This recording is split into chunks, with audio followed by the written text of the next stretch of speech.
Good morning, everybody. Sorry that we're starting a bit late. I'm David Havlick.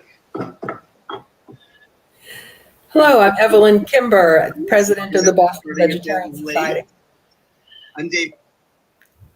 Are we live? Yes. Hello, I'm Evelyn Kimber, president of the Boston Vegetarian Society, and this is my friend and BVS colleague. Hello, I'm David Havlick. I'm a board member of the Boston Vegetarian Society and on the organizing committee for the Boston Veg Food Fest and have been for over a decade. Yes. We decided to make the virtual format an advantage this year and thought of the theme, Bringing the World to Boston. So we will be having join us today speakers from China, Zimbabwe, Hong Kong, the Congo, Australia, Germany, Denmark, Canada, Croatia, Lebanon, Afghanistan, and the United Kingdom. So please do look at our speakers page on the website, read their biographies, and click on the links in their description. They'll all lead you to some fascinating information. I found it so uplifting and encouraging to work on this year's festival. Researching and being in communication with leaders and people around the world who are working diligently and passionately and effectively for increasing the well-being of animals, the environment, and human health.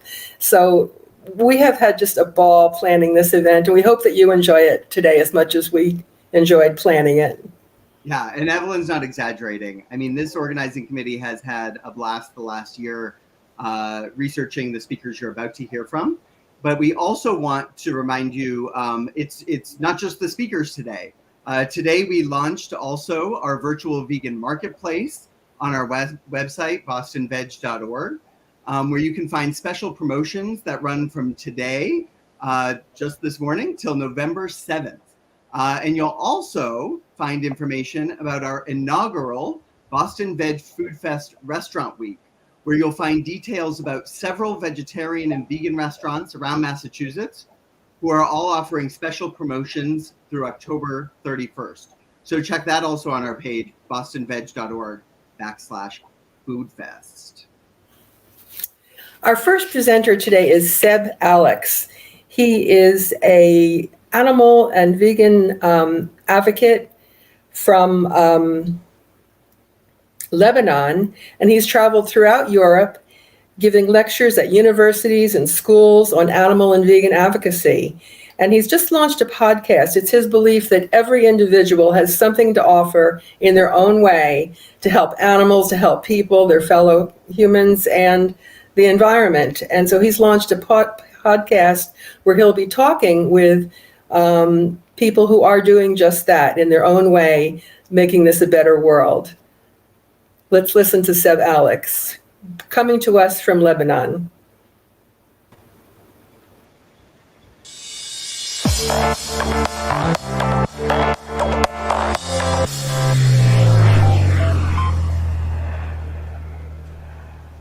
Hi everyone, I'm Seb Alex, and before I start I want to thank the organizers of this event for inviting me as a speaker. I want to quickly share with you the activism that I do both personally and with a group of activists back home in Lebanon. I personally create at the moment online content to raise awareness about animal rights and veganism, and before that I was giving lectures in universities and schools about animal rights and veganism as well, and that was something so powerful. So if there's anyone who actually feels comfortable about giving speeches, I really encourage you to do that, because the impact that it has in these educational institutions is absolutely amazing, since a lot of students are young and they don't have the decades of social conditioning that people on the street would have when you're doing activism.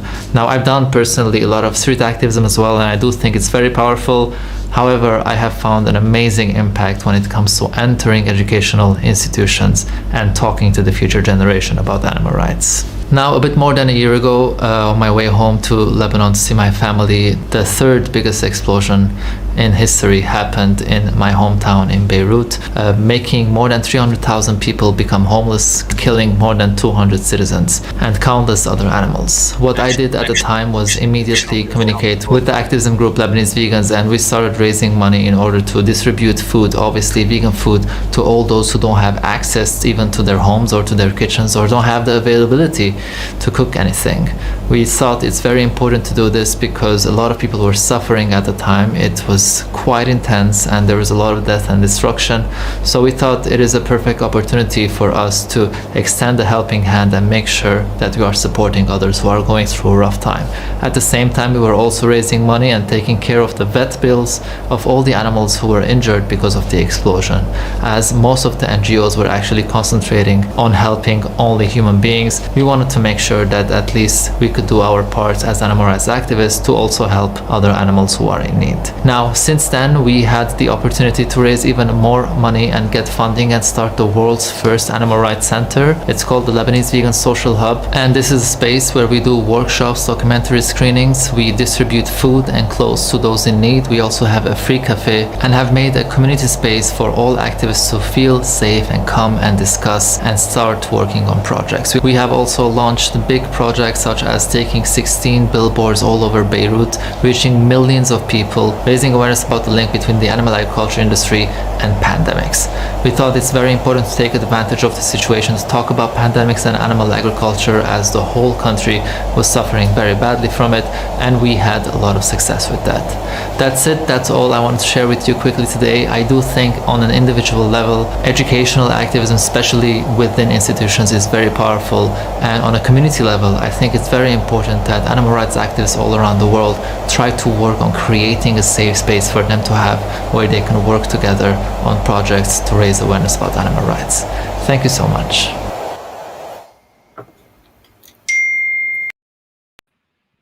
Well, it's so inspiring to hear about what Seb Alex is doing all the way across the world. And he's right. You know, we all have a role to play. And if you like public speaking, you know, it's great if you can use it for good. I suppose that's kind of what Evelyn and I are doing today. And hopefully you're having as great a time already as we are. And if you're joining through Facebook and you're enjoying yourself, tell us so in the chat. Let us know where you're listening from. And we would love to hear from you throughout the event. Also, I'm drinking my freshly brewed coffee with oat milk. Let us know in the chat, both on YouTube and Facebook, what you're having for your plant-based breakfast. Next, we'll be hearing from Philip Lymbery, the Global Chief Executive of Compassion in World Farming. He's a visiting professor at the University of Winchester. He's also president of Eurogroup for Animals in Brussels and founding board member of the World Federation for Animals. He's an award-winning author, ornithologist, photographer, naturalist, and animal advocate. He joins us from West Sussex, England.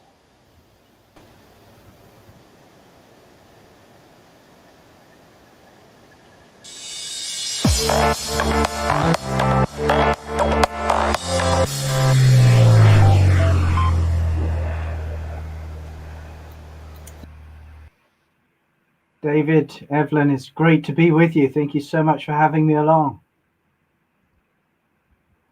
Great, Philip. Nice to meet you, and so excited to have you here. Actually, Evelyn will be the one asking questions here. Well, Philip came so highly recommended to me that I said we must invite him, and we were so grateful when he said yes. Philip, now you have focused in your work with Compassion in World Farming on farmed animals. So you've written 2 books, and your most recent book focuses on wildlife. What made you focus on wildlife when your specialty has been farmed animals? Yeah, great question. And, you know, some of my team members, when I started out on that second literary journey, asked me the same question. And the answer, Evelyn, is that Farmageddon, my first book, Farmageddon, The True Cost of Cheap Meat, was really all about showing how factory farming is at the center of what's wrong with our food system, churning out cheap meat to the detriment of the environment, of people, and of course animals as well. What I wanted to do with my second book was follow the line of inquiry that had come really clearly to me, that with factory farming, there are hidden victims. It is becoming increasingly recognized that that billions of chickens, pigs, and cattle suffer in these horrendous factory farms. What's not so well known is that wildlife are also hidden victims, are also victims of this terrible, the terrible regime. And surprising creatures such as penguins, jaguars, and elephants are all being driven to the brink of extinction because of the way we keep animals in cruel systems to produce a food system, a type of food that, frankly, we don't need. And I do want to remind people to go to Philip's write-up on our speakers page, because it links to his 2 books, which you may want to get a hold of. Now, you mentioned in your second book, Philip, that there are 2 sides to factory farming. Could you explain what you mean by that? Yeah, absolutely. And understanding these 2 sides of factory farming is really key to understanding how factory farming impacts on wildlife and so much more. The first side of factory farming is the one that we're more familiar with, where the animals are caged, crammed, and confined, chickens, pigs, and cattle, and in spaces often so small that they can't flap their wings or turn around, which looks like a space-saving idea, doesn't it? But actually isn't, because by taking these farmed animals out of pastures and woodlands and so on, where they can help feed themselves, and putting them in these cages and crates, we then have to use vast acreages of relatively scarce arable land elsewhere to grow their feed. And this is where the wildlife impact comes in, because when animals are farmed in an intensive way, an industrial way, their feed is produced industrially using chemical pesticides and fertilizers. And so what happens is that their feed is grown by expanding farms, fields getting bigger, and as the fields get bigger, so the trees, the bushes, and the shrubs disappear. And then come in the chemical pesticides, which means that the wildflowers and the insects disappear that are needed to feed the birds, the bats, the bees, and so much else, leaving you with the crop. And then what do we do with that crop? We take it and we feed it to those factory farmed animals, who then waste the vast majority of the food value in terms of calories and protein in conversion to meat, milk, and eggs. In this way, Evelyn, we waste enough food to feed an extra 4 billion people on the planet. That's not to say that 4 billion extra people on the planet all at once is a good thing. It would be an environmental disaster. It is to say that without factory farming, we could feed more people on less land. So you're saying we're taking large amounts of plant protein and funneling them inefficiently through living animals to produce small amounts of animal protein. Absolutely. And we call it cheap meat, but actually it's something which people that buy it, they're paying for it 3 times. Firstly, at the checkout. Secondly, through huge tax subsidies through the Farm Bill in the US and the Common Agricultural Policy in Europe and so on, to subsidize this intensive regime. And then the third way that we all pay through our taxes, whether we eat meat or not, is through the cleanup costs to our health and to the environment. And those costs are vast. Now, Philip, in researching and writing your second book, were there any moments that stand out in your memory as memorable moments? Oh, amazing moments. I mean, standing on a beach in South Africa with hundreds of penguins was amazing, although it was harrowing to hear how they're being starved to death because the fish that they depend on are being scooped out to feed factory farmed animals. Seeing wonderful elephants and jaguars in the various places. But I think one of the most memorable moments, probably for the wrong reasons, was in Sumatra when I was investigating the role of palm products as animal feed, palm kernel and palm oil being used to feed intensively reared cattle. And when I was following up this story, I went into the palm plantations. I was warned not to, but I wanted to get the story. And in this one particular place, I made the mistake of going back 2 days on the bounce. And when I went back with my camera crew, no sooner had we got there than we heard this horrendous rustle. And it just seemed to be everywhere. And we just ran. There was nothing for it. We just didn't know what we were running from. We just ran. And then there was this terrible crash. And we turned around and looked. And there was a large, mature tree lying fallen on the ground exactly where we had been standing. The trunk had been cut. Now, the animal agriculture industry would assert that factory farming is a necessary evil in order to feed the world's growing population. What do you say to that? Well, I say it's hogwash, Evelyn. I say that the whole business of factory farming has got to end. It has got to stop, and we've got to move away from our dependence as a global society on heavy meat-based diets, meat and dairy. You know, this is killing the planet. Without factory farming, we would have such a better ecosystem. Without factory farming, it would go a long way to addressing the climate crisis. Without factory farming, we could solve the food security issues into the future. And frankly, we would all be a lot better off. Well, let's leave people with something that they can do. What can people do to help wildlife, end animal cruelty, and build a more sustainable world?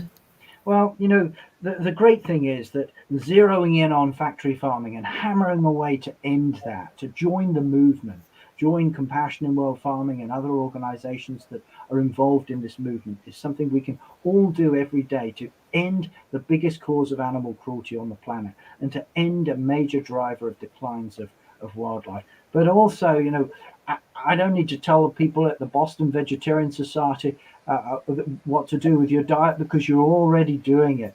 Move away from meat and dairy is the single biggest thing we can all do. And I was so inspired to hear Seb Alex in the slot before me talking about going out and essentially telling people how they can help, get involved, be an activist, but also make that choice 3 times a day, or with your plate, and move away from meat and dairy is a great way to save the planet.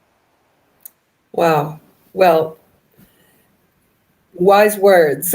Thank you. It was an honor and a pleasure to talk with you today, Philip, and all good wishes in continuing your wonderful work.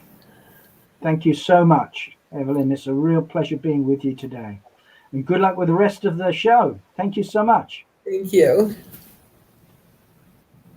Well, that was fascinating and inspiring, I must say. Just a reminder to any of you watching this on Facebook Live, don't forget to click share to share this video with your friends, because I'm sure they're going to want to tune in to see some of our amazing speakers coming up.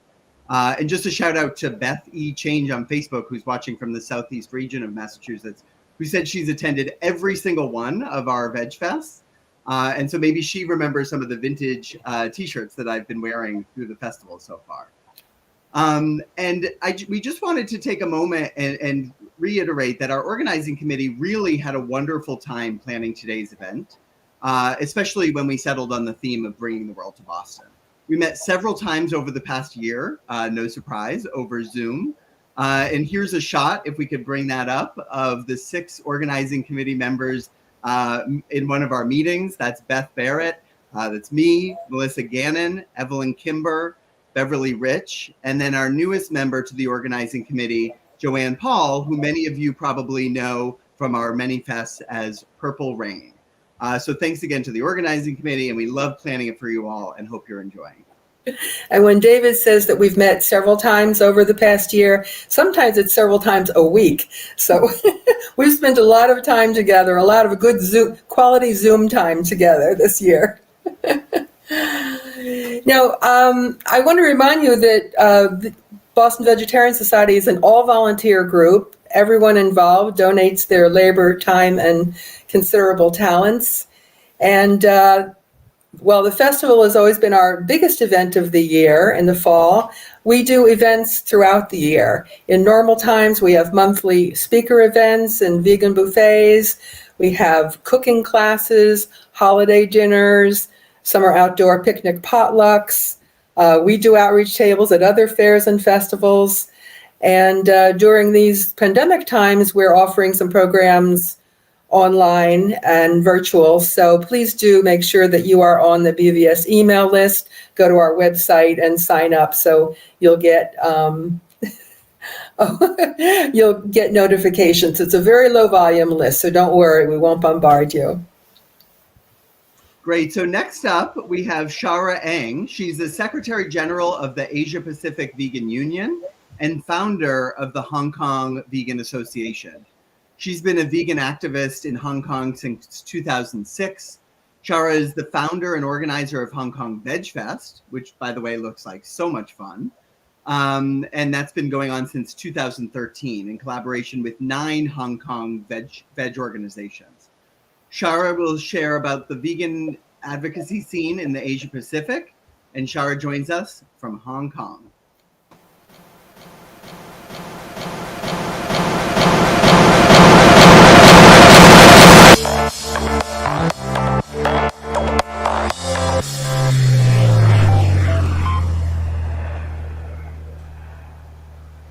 Hi, I'm Shara from Hong Kong, China in Asia, and I'm super excited to be included in the 26th Boston Veg Food Fest. We are united with our animal friends on Earth. Here in Hong Kong, we started promoting veganism in 2006 by running a Meat-Free Monday project that we have more than 5,000 members. Every week, we have gatherings to enjoy delicious vegan food in different vegetarian restaurants in town.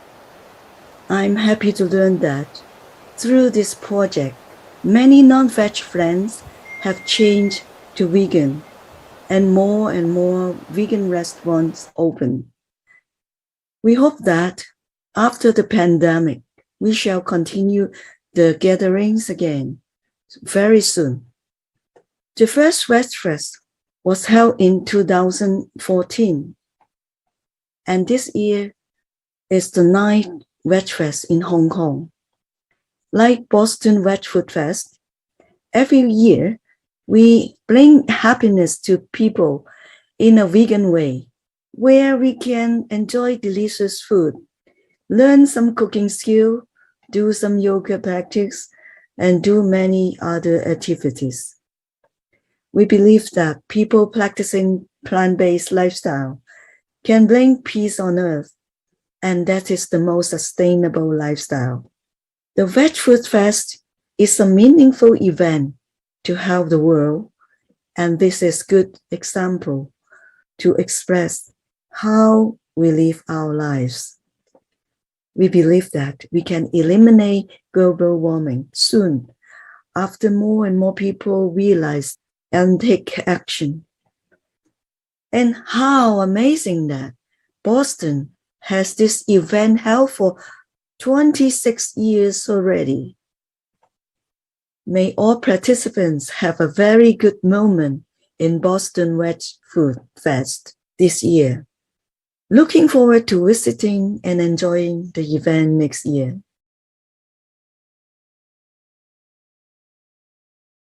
Our website, Shara's web write-up, and click the link to the Hong Kong Veg Fest. It had me grinning from ear to ear. It was just absolutely a riot of fun. And hopefully Shara can come out to Boston someday. It's lovely. And maybe we can go to Hong Kong, Evelyn. That would be great. I've been, but it was before their Veg Fest started. Great. We wanted to also remind people, which we will do throughout, that we have the virtual vegan marketplace is open today through November 7th. You're going to see some amazing exhibitors, sponsors, and principal sponsors there with great promotions and discounts and specials. So check out our virtual vegan marketplace at bostonveg.org/foodfest. And then, of course, Restaurant Week. Started a couple days ago and goes through next Sunday, October 31st. And you'll find really great promotional offers from some local restaurants around Massachusetts that are veg or vegan. All right. So next, we're really excited to bring in Rune-Christoffer Dragsdahl, a Danish anthropologist and an expert on the relationship between sustainability, which, by the way, is very close to my heart. I work in an office for sustainability at a local university here in Boston. A relationship between sustainability, climate change, agriculture, and food. As Secretary General of the Vegetarian Society of Denmark, he and his colleagues have just this month, in October 2021, achieved a groundbreaking historic achievement from the work with Parliament, which he'll hopefully tell us a little bit about. And Rune-Christoffer joins us from Copenhagen, Denmark.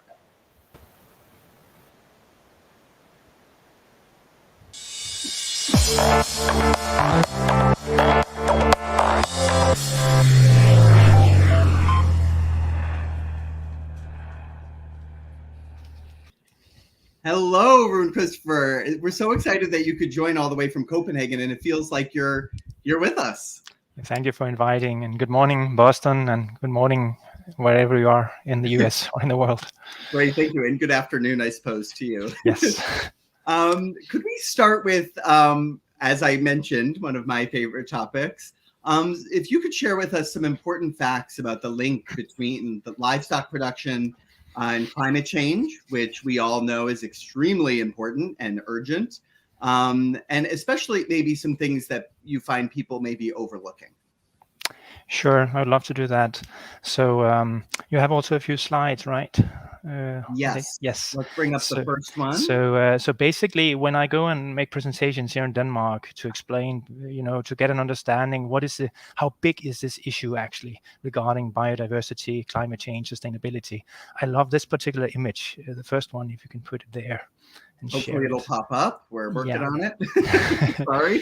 But basically, there were researchers from Israel and the United States who tried to calculate the relative share of different mammals in the world. So they were comparing the number of livestock mammals being produced in the livestock production, the number of humans, and the amount of wild mammals in the world. And what they came up with was that there's only 4% of the mammals in the world that are wild mammals. The rest are produced livestock mammals, 60%, and humans, 36%. And having that image, if it appears this might not be available for sharing. But maybe not. Otherwise, you'll share it afterwards. Yeah, that's great. Yeah. But basically, there's been a nice image. There was The Guardian, the newspaper. They were drawing this huge cow, a smaller human, and a tiny rhinoceros in the corner to illustrate that. And that's a really powerful image because that shows people that we have a really disturbed balance in the world today, that we're having a lot of produced animals. And because of that, we have very few wild animals left because they are competing for not shoulder to shoulder the same physical space for the animals as such, but especially for the animal feed. That's where we have the problem. So when we want to raise so many produced animals, we lose so many wild animals. And that image, it's always very powerful for people. The same.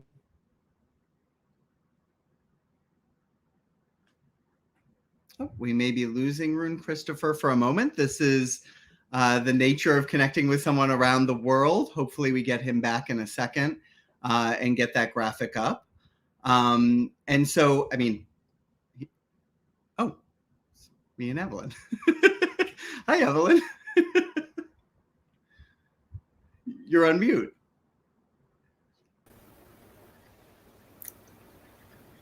But Evelyn, if you want to ask me anything about climate change and animal agriculture, maybe I can fill in a little bit. Well, I just have to say, I hope that Rune, we do get him back, because I was really filled with awe and encouragement at what he and his colleagues have achieved with the parliament there in Denmark. If you go to Rune's write-up on our speaker page, you can click on a link that will tell you more about it. But hopefully he will be telling you more about it in just a moment. I know, because I don't want to steal his thunder, because it's a really exciting announcement. Here he is. Hi, Rune-Christoffer. I'm very, very sorry. This should not have happened. We even tested it beforehand, but I don't know whatever's happening. And my neighbor is now making some noise as well. That's even worse. It's not supposed to do. I'm really sorry for that. I also had police in my apartment building That right timing. before this started. You know, this Yeah. is live. This is exciting. That's the real world, how it is sometimes. I'm sorry. Anyway, so basically, when we have this disturbance, this imbalance between the produced animals and the wild animals, that's something people can relate to. And that is really the core also of the climate issue. The main challenge, as I see it now, actually, in the whole debate on climate change, is that a lot of people believe this is just about cow burps and about pig waste. And so they believe that there might be some technical fix to this, that we can just fix those methane burps and fix the pig waste. And that's the debate in many countries. And the problem with that is that, yes, it is also an important part of the climate effects from animal agriculture. But the largest climate effect is actually, sorry again for the background noise, the largest climate effect from animal agriculture is coming from the fact that we use land for producing animal feed instead of having forest. And that is what is being called the carbon opportunity cost. Some of you might be familiar with the term, but the carbon opportunity cost basically means the loss of possibly sequestrating carbon in trees that we could have had if we were not wasting so much land on agriculture and on feed for animals. So when you use the carbon opportunity cost, that applies to all food, even for vegan food, that would still also be raised. The total climate impact for any human activity, for any meal, will be higher when you include the carbon opportunity cost. But the totally increased effect is so much larger for animal agriculture, which means that there's no way that we'll reach the climate targets without cutting drastically animal production. And that is being overlooked. When we turn to that whole point of the land use and the lack of forests, we need billions of trees to soak up enough CO2 to halt global warming at least at a certain level. Scientists have calculated that we could actually catch up to 16 years of total human-made greenhouse gas emissions if we completely switch the agriculture. So we could get 16 extra years. Wow. And it happens fast, right? We can all make a choice in our next meal that we're eating. And I think that's really exciting in the sense of, we don't have to wait for, solar technology to get better, or battery storage. Exactly. We can make choices now that can really have an impact right away, which I think exactly. Yeah. That's great. Okay, so now we've built up the suspense. Could you tell us the news about the political action being taken in Denmark, and maybe what you and your group have had in your role with that? So the thing is, Denmark is actually quite famous for intensive livestock production. Danish bacon and Danish butter, especially in the UK, but also other countries are used to import things from Denmark because Denmark has a huge production and export of animal products. So it's really unprecedented that we did just a few weeks ago get an agreement in the Danish parliament where Denmark will invest more than 1 billion Danish kroner, which is more than around 170, I think, million US dollars into a program, a part of the deal to develop the whole plant-based sector for human consumption in Denmark. And that is one of the largest governmental investments anywhere in the world, which says a lot because Denmark is a smaller country, 5 million people. So if we invest so much, imagine if other countries relative to their population would invest similar amounts. That could really do something. It is happening in some countries, like in California, in the US, of course, things are going on there. Everyone knows that, I think, but also in Israel and Netherlands, but into alternative proteins. But there are only quite a few countries out there. So it's pretty unprecedented that Denmark is suddenly going to be part of that club. That's great. And how does something like that happen? Did you have partners in parliament? Was it advocates? So I think there's been, like in other countries, a whole youth climate movement surrounding climate protests inspired by Greta Thunberg. So our last elections were climate focused, which meant that they were made a generally ambitious climate agreement. However, what many politicians didn't understand was that if you really want to reach such an ambitious target as they put for a 70% CO2 reduction by 2030, you really need to do something in agriculture. They realized that later on, but they were still trying to talk mostly about let's fix this technologically with the methane and the pig waste and really trying to not move too much into this a real transition. So what we did 2 years ago, we created something we call the Danish Network for Plant Proteins, which has 125 members from businesses, farmers, organizations, researchers, etc., and other organizations. And this very business-focused network has really put this on the agenda so much that the largest farmers union in Denmark, the largest farmers association, which is also includes our big dairy giant and our big pork meat giant, their overall farmers association asked us if we could make a joint strategy for plant-based development because they were inspired by the network we created. They saw, there's actually a lot of people in that network and there's a business angle to this. We might look into it. So we made this together with them. Furthermore, we decided to create something we call a plant-based knowledge center together with Organic Denmark, which is the association of the organic farmers, the second most influential farmers association in Denmark. They're much more progressive, but quite powerful also in Denmark. So we actually found a common viewpoint together with them to collaborate with them on various projects that try to transform our generally food system in Denmark. And then finally, we made a report together with other green organizations called From Feed to Food. And all this sparked a lot of interest in Parliament. So we held a lot of meetings with parliamentarians from a variety of parties. And ultimately, what really matters here, if you want to change things politically, you have to cultivate good personal relationships. So some of them we started cultivating some years ago. Others we've been cultivating along the way. And what we've generally been told by some key politicians is it really matters that you frame this in a positive and inspiring way. Then they can actually embrace this agenda and they don't feel so scared about it. And then it's also easier to get it through without resistance from some of the people who are really hardcore against it. If you find the positive framing and a business-focused angle and the vision, how this can actually create new jobs, etc., then you can get a lot of positive effects out of this. And suddenly a broad agreement in Parliament supported by all parties, actually, except from one party. I love that. And speaking of inspiring, I mean, this is very inspiring to hear about your successes. Do you want to leave our audience here at the Boston Veg Food Fest? Oh, here's your slide if you want to quickly. There was the slide. Yeah, thank you. That was the first one I talked about. So this is what we have to remember. These are the proportions that we're talking about when we're talking about we want to shift the food system. We want to make the big animals here smaller and vice versa. And you can also show the next slide. This is the one remembering the carbon opportunity cost is the largest climate effect of agriculture. The direct emissions from the animals and the fodder is actually only a small part of the picture. And that's the bottom right-hand corner. That's about, yeah, exactly. So thank you. I'm really sorry for the interruption where, sometimes across the globe, things will happen that we may not be in charge of. But what I really want to say is if this can happen in such an unlikely place as Denmark, it can happen anywhere in the world. I love it. Well, thank you so much, Rune-Christoffer, and thank you for rolling with the technical issues. And so glad to have you all the way from Denmark. And we'll see you later. Have a happy Veg Fest to all of you. Thank you. Thanks. I'll be following his work and the advancements in Denmark going forward. Now we're going to have a change of pace, and we always want to remember marine animals and the fishes in our discussion. So we're going to show a short video, it's less than a minute, that was produced by the Vegan Society of Brazil.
Such an important message.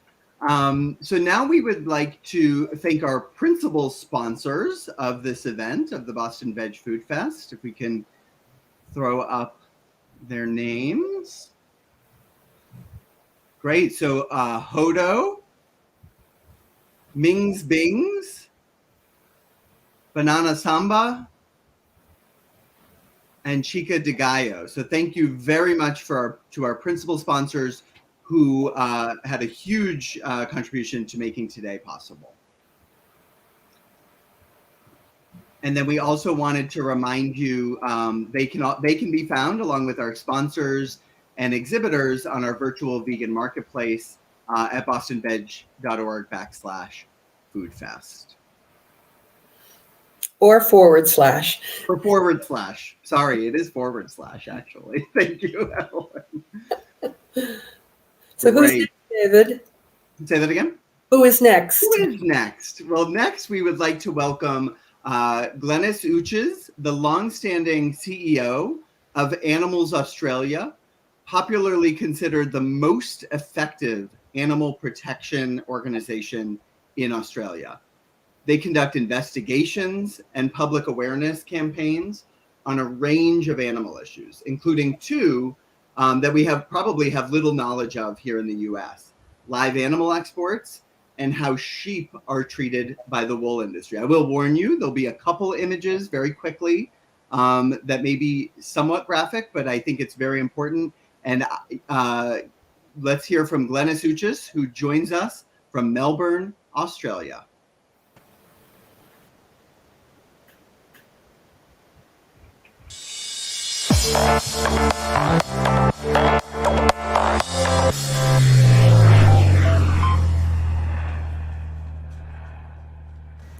Hello, my name's Glenys Oogjes. I'm the CEO of Animals Australia and Animals International. I'm so pleased to be at the Boston Veg Food Fest. Thank you for inviting me. I'm going to speak about wool, particularly sheep wool from Australia and live animal export.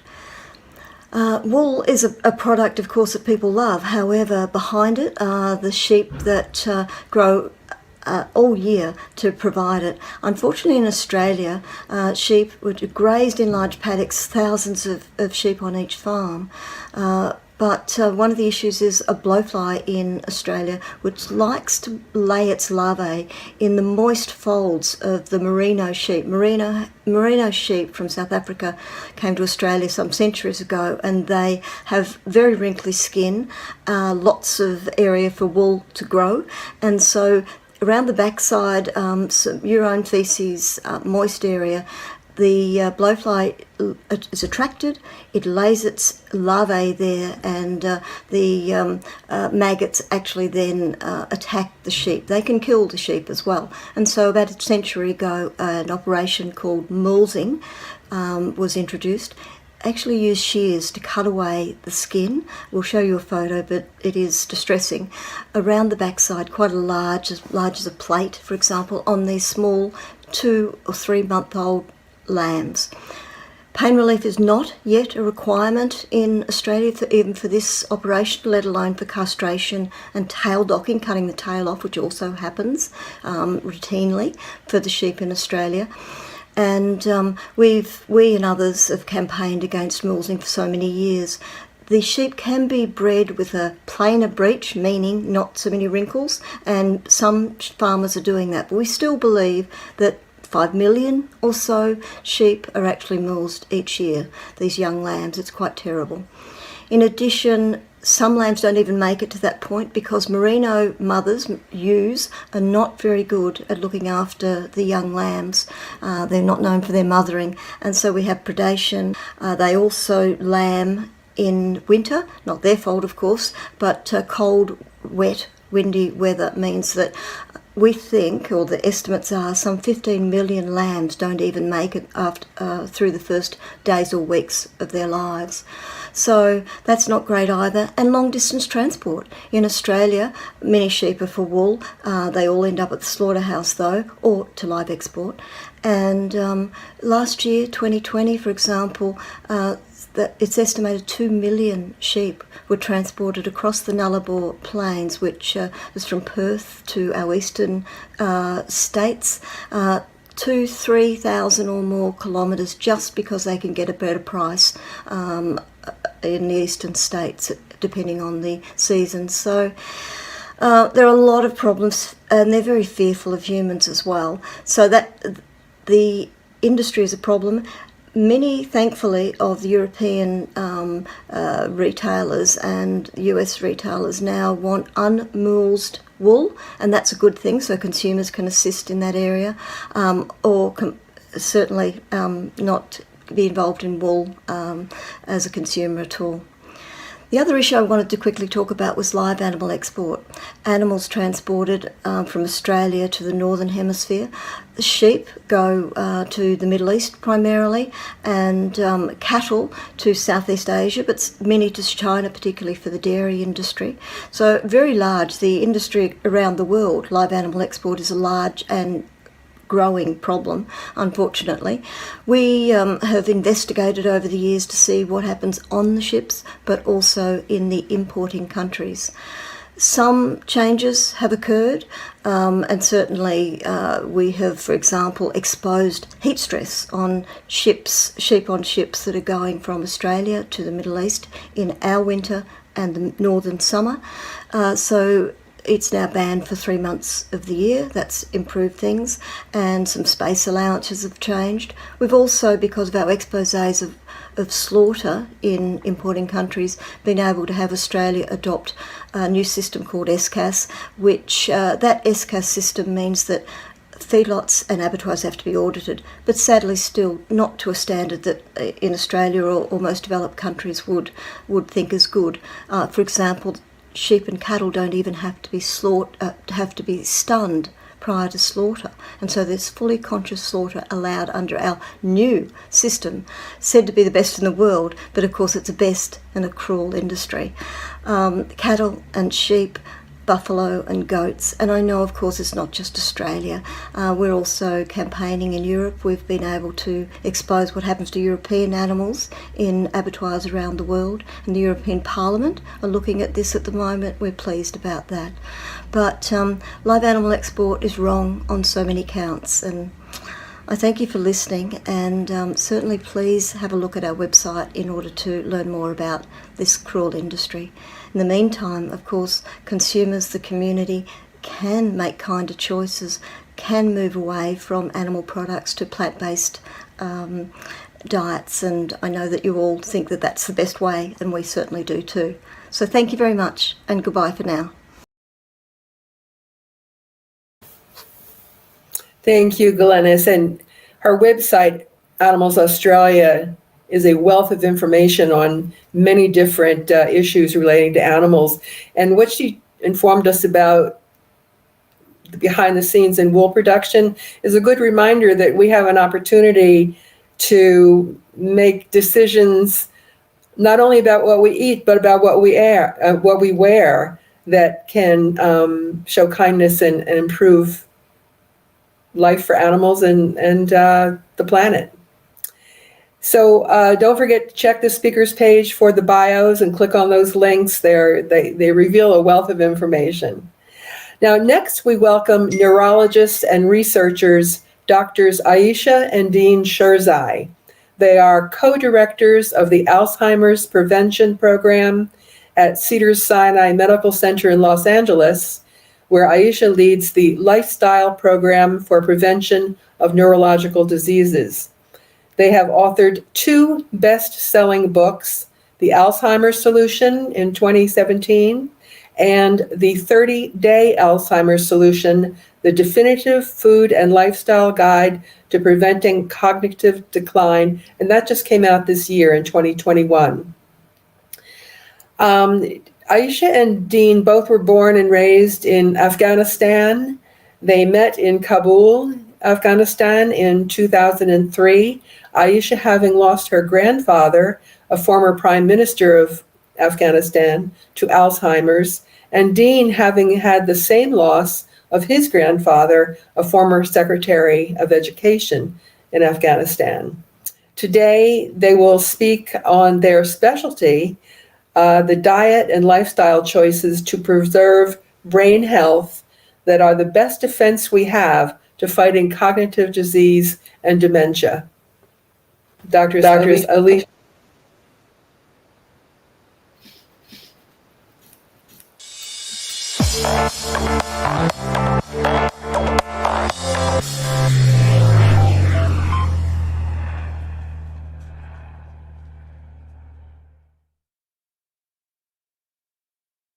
Hi, everyone. This is Dr. Ayesha Sherzai. And I'm Dean Sherzai. And we're a husband and wife neurologist and a scientist team. And we're here to talk to you about our favorite topic, which is brain health. Now, this is the century of the brain. This amazing organ, which is 3 pounds, 2% of body's weight, but consumes 25% of the body's energy. And it is who we are. Absolutely. At the end of the day, the rest of the vessel, this whole machinery, the heart, the lung, the body, the bones, all of them are there to carry this amazing brain. And this brain is incredibly powerful. It has 87 billion neurons, 1 quadrillion potential connections. Somebody did the math at 1 times 10 to the 50th processing power potentially. But at the same time, this brain is also overwhelmed. Over a course of 50, 60, 70, 80, or 90 years, there's cumulative trauma that it goes through that actually ends up degrading it. In fact, that the degradation process starts very early, and we don't notice it because we have resilience. And then in our 50s, we start seeing some changes. And then that's why the majority of the population sees a decline, and a great proportion of them see these terrible diseases such as Alzheimer's and frontotemporal lobe dementia and vascular dementia and strokes and other cognitive disorders, right, which devastate huge parts of our population. Now, to that end, we've been working on this. I think we were the ones that coined the term preventive neurology. We've been working on this for 20 years. And the idea that we focused on was prevention, because we thought that there would be possibility of prevention. If there's prevention in heart disease, kidney, and other organs, how could it not be for this incredible organ that requires the same stuff, the same blood, the same oxygen, the same nutrients, the same building blocks, but much more so? It would definitely respond to the lifestyle interventions that have affected every other organ. So what we saw in the last 10 to 15 years, yes, is something incredible. We actually saw that brain diseases can be prevented. We're talking about diseases that devastate 6.2 million people in America today, Alzheimer's, and 700,000 individuals per year, that's like right, stroke. 80 to 90% of those diseases can be prevented, but yet we keep focusing at the point of disease. Once a person comes to the emergency room and already has a stroke, once a person has Alzheimer's, it's prevention that's what matters. And prevention is nothing tricky. You don't have to pay any money to anybody. You don't have to buy vitamin concoctions. You don't have to get the superfood or avoid. It's about comprehensive lifestyle that you can institute in your home, community, or work, which can do incredible things for prevention. There was a time when everything was focused on curing disease. The only time people would come in contact with healthcare was at a point of disease. And that's why billions of dollars were spent on finding medication for specific diseases. Medications are important. There are a lot of diseases that require medication. But for chronic disease of aging like Alzheimer's disease, we know that prevention works. And one of the most important aspects of prevention is nutrition. And how can it not be? It's something we put in our body 3 or 4 times a day. So it literally is the building block of our body. A meal, we always say, a meal can either build your brain or it could break your brain. The kind of foods that you put in your body determine your brain capacity and prevention of really devastating disease later on. So there's been a lot of research done on nutrition specifically, and there are many dietary patterns that have been studied, whether it's the Mediterranean diet, the MIND diet, the DASH diet, dietary approach to stop hypertension. And when you look at the common theme of all of these dietary patterns, it's plant-based. It's the vegetables, the greens, the fruits, the whole grains, the nuts and seeds, the good fats, which are derived from plants, polyunsaturated fats and monounsaturated fats. It's the avoidance of processed foods, which are very high in saturated fats and salt and sugar. And if one consumes a plant-based diet, and what we say is an exclusively whole food plant-based diet, it gives us the right micronutrients, the macronutrients, the carbs, proteins, fats, for the brain to thrive, to grow, to continue to be at its best capacity at any point possible. Now, what we talk about is not just avoiding diseases, but actually to continually give greater capacity to this machine. We talk about greater focus, greater attention, greater memory, greater executive function. All of those things can be had. Remember that with the diet that we lead today, the standard American diet, the SAD diet, we start the trauma early. In fact, the 20-year-olds that start having difficulty with focus, a great majority of that has to do with food. So by eating healthier, by eating cleaner, by eating a more complex yet incredibly nutrient-dense food, you not only avoid disease, but more importantly, you build capacity that will help you now in your 20s, 30s, and 40s, but also give you the resilience to withstand trauma such as diseases like stroke and others well into your 70s, 80s, and beyond. So food is central, food is critical, and food is brain building. But there is a way you can approach this so you don't feel deprived. Most of the time when people talk about whole food plant-based, most of the population think that they'll be eating just salads. Right. But it's not about that. It's much more than that. We all know plant-based diet can be extremely delicious. And with every diet, it has to be planned. It has to include all of the important groups, especially when it comes to whole foods, plant foods, things like including greens, will increase our vitamins and phytonutrients and other micronutrients that help us fight inflammation and oxidation.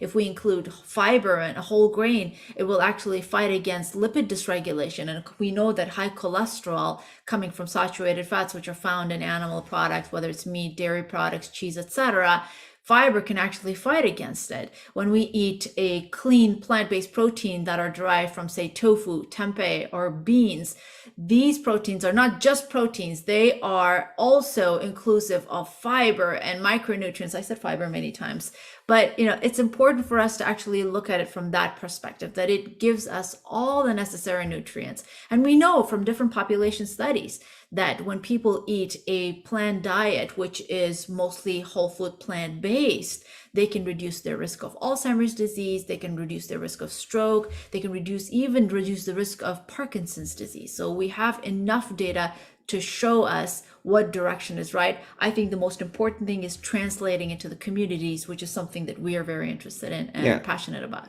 And in scientific world, there is no controversy. It is a whole food plant-based centered diet. The controversy comes from the left field where people are focusing on anecdotal data or really weak clinical trials that don't have any long-term implications. So when you look at the totality of breadth and width of this science, there is absolutely no question that the most powerful thing you can do for your brain is to eat a whole food plant-based diet that is planned, that's rich with all the nutrients, vitamins, the building blocks of this for this incredible brain. So in summary, a brain healthy diet is one that is based on eating unadulterated and unprocessed plant-based foods and avoidance of saturated fats, which are found in meat, poultry, and dairy, avoidance of processed carbohydrates such as sugar, pure sugar, white flour, and things of that nature, and also making sure that a healthy diet is in the context of a healthy life. So addressing things like exercising on a regular basis, management of stress, getting at least 7 to 8 hours of deep restorative sleep, and keeping our mind active, something that we refer to as the neural life. N is for nutrition, E is for exercise, U is for unwind, R is for restorative sleep, and O is for optimizing cognitive activity. So it's self-serving acronym because we're neurologists, but following a neural life essentially determines cognitively vibrant life and prevention of devastating disease like Alzheimer's disease and stroke. Thank you for being with us, and I hope that you'll join us in this incredible conference, and we hope to grow our brains together. Absolutely. Have a wonderful day. Thank you for having us. Well, that was fascinating. And I love that they kept mentioning the importance of greens, because we'll be sharing a recipe for traditional Zimbabwean greens later on. And it's a good reminder that a lot of these things, the evidence is not that confusing or controversial. I mean, we know a lot about what makes a healthy brain, a healthy life. So it's really great to hear from them. Just a reminder of anyone watching on Facebook Live, don't forget to click share to share the video with your friends, because we have some really amazing speakers coming up. And hi to you all watching it on our website and on YouTube Live as well. There's lots of people watching, and it's great to see this community come together. We want to take a moment to thank our sponsors. We've already thanked our principal sponsors. Now we'd like to thank our sponsors. We could throw up. So there's Uprise, Grace Foods, which is you'll find in our virtual vegan marketplace as Freshier. There's Home Free, Sister River Foods, Vivelf, and VegPal. So thank you so much to our sponsors. And again, you can find them all in the virtual vegan marketplace on our website, bostonveg.org/foodfest. If you get tired of me saying that, just type it into your search bar and make sure that you have it set up to explore the virtual vegan marketplace a little bit later. And a reminder that there's discounts there. So you'll want to check that out sooner than later. The discounts will expire November 7th. So you will want to, but they'll remain up there for the remaining year, the names of our exhibitors. But these deals, these promotions are just till November 7th. So check it out. And I think something we're really excited about this year is we added an opportunity for people in our virtual vegan marketplace to add a short video about their products. And I saw some really cool videos in there that just add life and color to the products before you make a decision to buy. So check out those videos as well. Anything to add about the virtual vegan marketplace, Evelyn? No, I just ask people to support our principal sponsors and exhibitors. We appreciate their support, and they've got a great array of all 100% plant-based products to choose from. So support them and treat yourself to some great things, and do your gift giving through the virtual vegan marketplace. Brilliant idea. I know I'll be doing that later today. The discounts and promotions last through November 7th, but the marketplace will remain up for the next year. So you can always go back and continue your shopping, but without the big discounts. Exactly. Unless they happen to be running a special for some other reason. True. Great. So now we'd like to turn it over to another member of our organizing committee, Beth Barrett, who will be talking with psychologist, author, educator, one of my favorites, Melanie Joy, who joins us from Germany.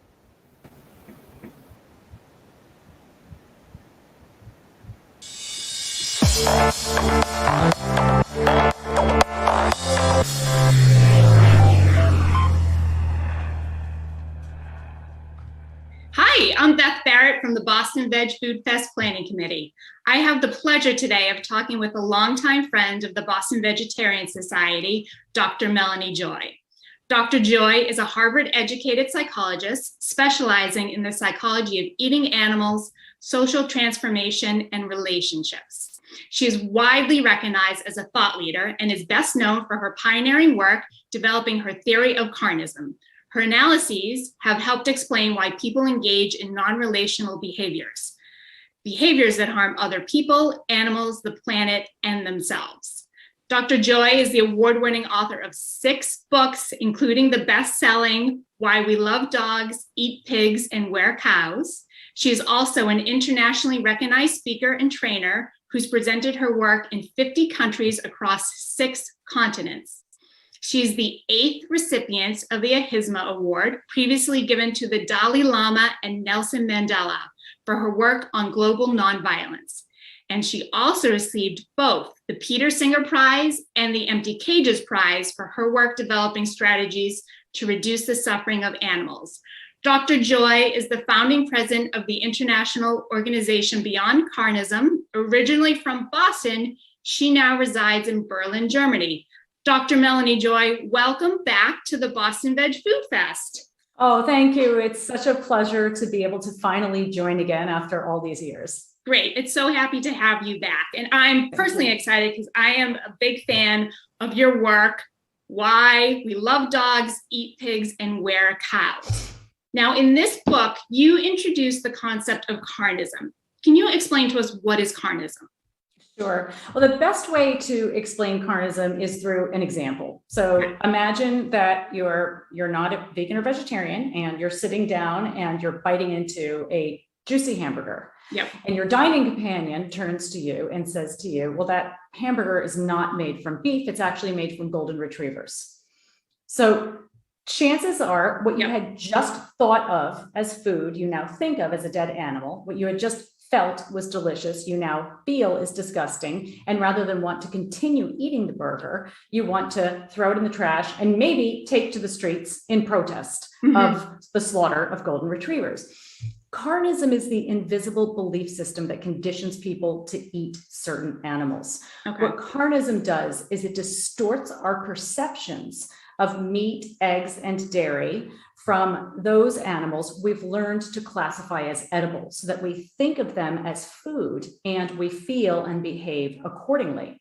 Now, carnism had not distorted your perceptions of dogs or golden retrievers in this case, right? So your response was your more authentic response. In meat-eating cultures around the world, people learn to classify a small handful of animals as edible, and all the rest they classify as inedible and disgusting and often offensive to consume. But even though the type of animal consumed changes from culture to culture, members of all cultures tend to see their own choices as rational and the choices of other cultures as irrational and disgusting and offensive. Now, what's important to know is that carnism is a special kind of belief system. It is what's called a dominant system. That means it's invisible and its tenets, its beliefs, its teachings are so widespread that they're woven through the very structure of society. They shape norms, laws, beliefs, behaviors, etc. So when we study nutrition, for example, we actually study carnistic nutrition. But because carnism is invisible, we don't recognize that this bias is basically built into the institutions of society. When we're born into a dominant system such as carnism, we inevitably internalize the system. We learn to look at the world through the lens of the system. So we internalize this, what I call carnistic mentality. It is a way of thinking that affects our perceptions and our feelings and our behaviors. And I'll talk a little bit more about this later. Okay. The other point about carnism that's important to be aware of is that it's a violent system. Meat cannot be produced without violence, and egg and dairy production cause extensive harm to animals. And systems such as carnism run counter to the core human values that we all espouse, caring or compassion and justice. So carnism causes us to act against our values and our own interests without even realizing what we are doing.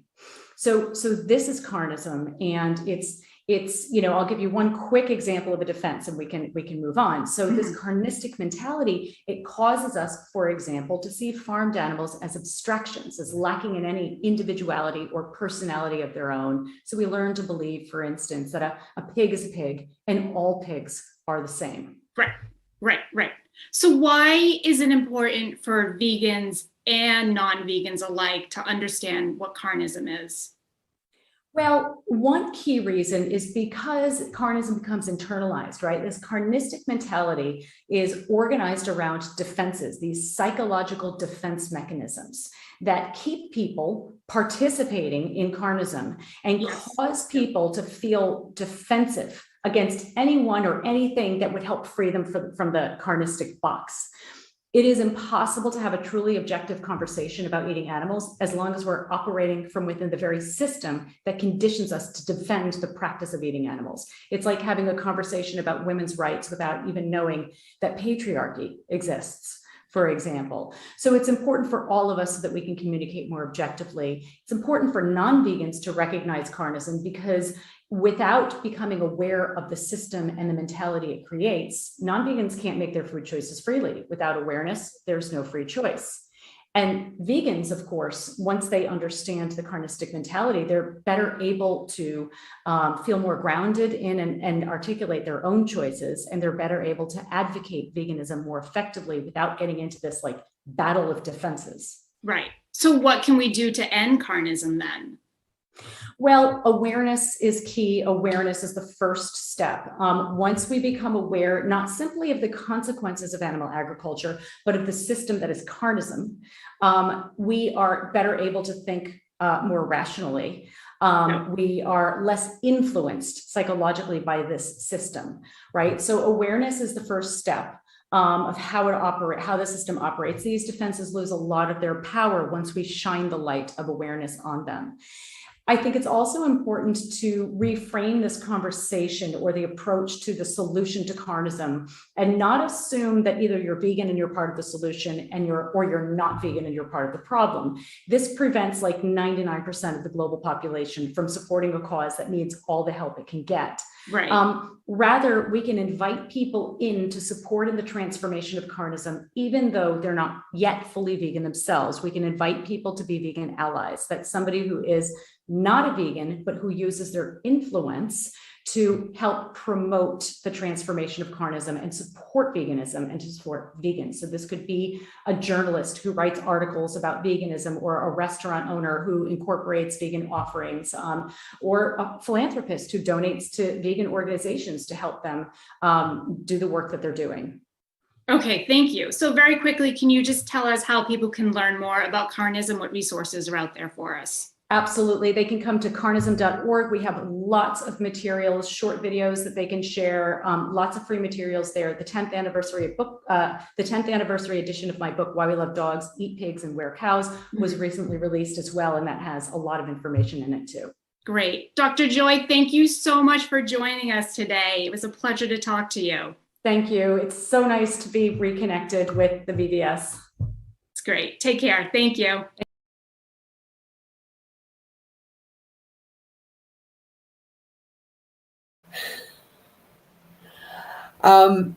We missed what you just said, Evelyn. Sorry.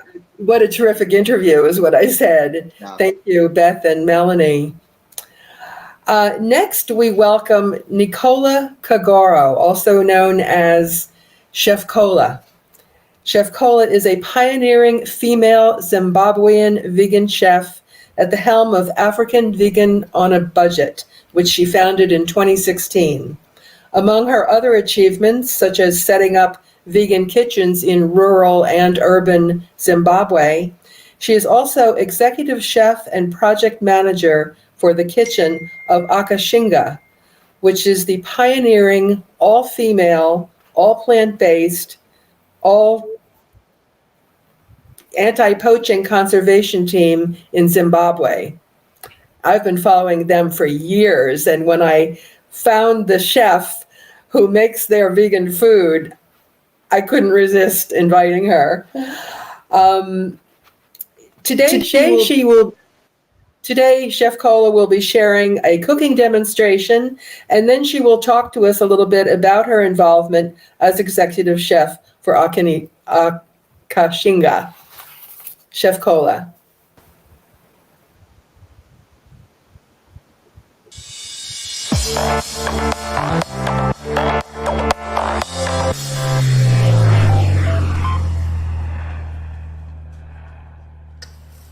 Hi everybody, my name is Chef Cola from African Vegan on a Budget, and welcome to the Boston Veg Food Fest. Just had to make sure I got it right because I'm super excited. So welcome to the Boston Veg Food Fest 2021. Today I'm going to be doing a little bit of a cooking demo with you. We're going to be making something that's simple, on a budget. As you heard, the name of my brand is African Vegan on a Budget. So we have some sweet potato, and we're going to be making some falafels. So sweet potato, we just have to cut it whichever way you want to cut it. I prefer to just cut them into this size. So nothing thinner, not too thin, so that when you boil them, they don't break. So that's my preferred size. So like your sweet potato, you can use any seasoning that you want. So this is like a pre-mixed mixture of spices. Thyme, rosemary that I have here. Dried thyme, and rosemary.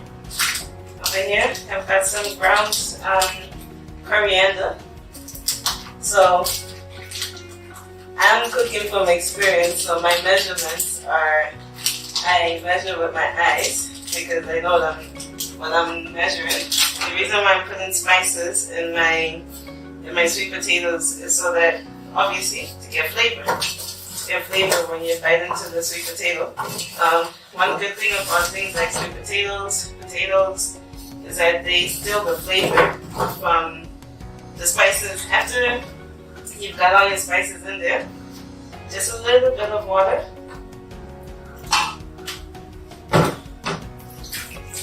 You can just say about 500 mils of water.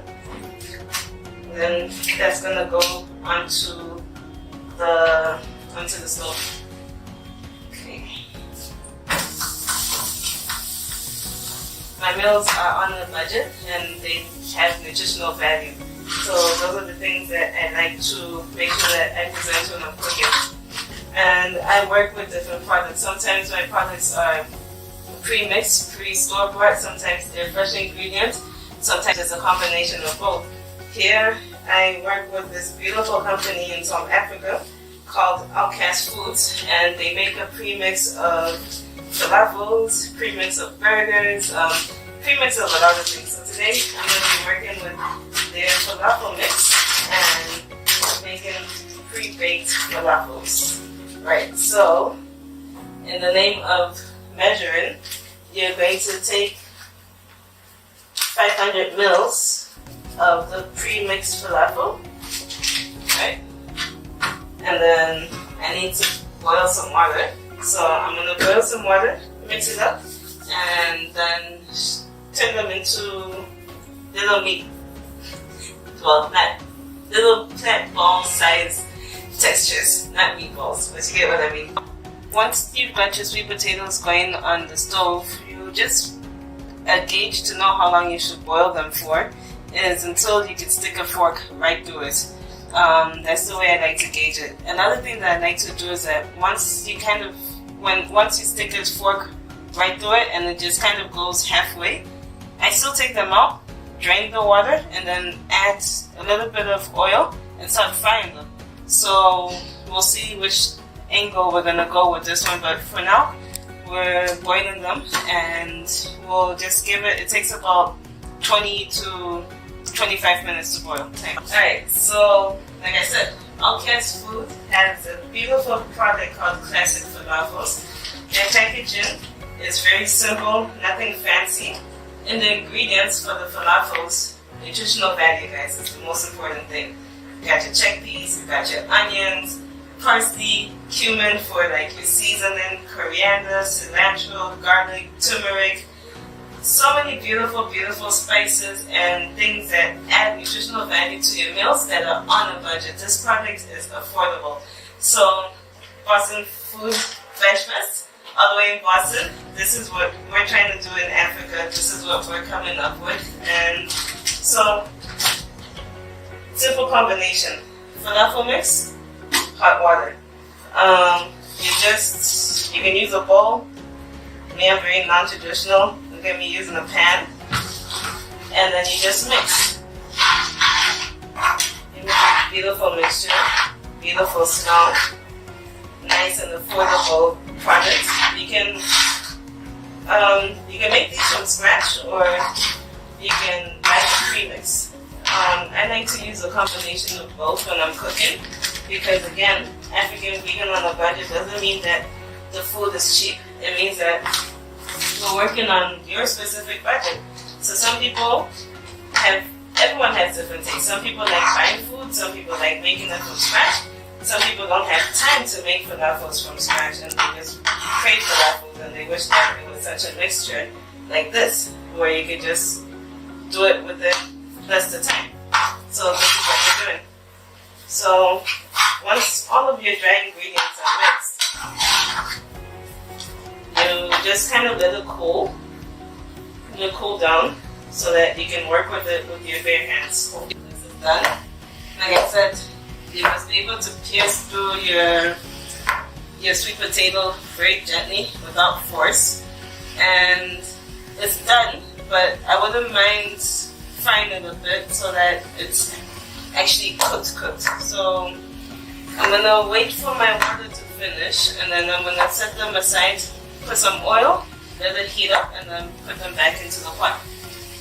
So your falafel mix, like I said, once it's cooled and you're good to work with it with your hands, you just literally take it like you're rolling plant balls, right? You just take a little piece, chewable bite sizes. You can go smaller if you want. Trick is to roll it with, see the bottom palm still and the top palm, you just roll it. That's how you get like those nice perfect plant balls. You don't have to have a fancy wallet to eat vegan food. And you don't have to be a fancy chef to make vegan food.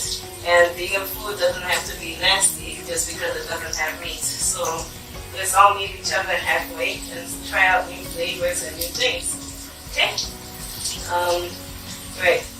So once you roll a couple, I'm gonna now transfer them over to my pan. Boston Veggie Food Fest. Here we go. So you just literally transfer them over to your pan.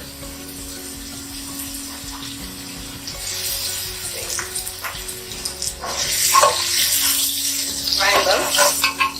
I like to sprinkle some brown sugar on my sweet potato once it's done. Just a little tip.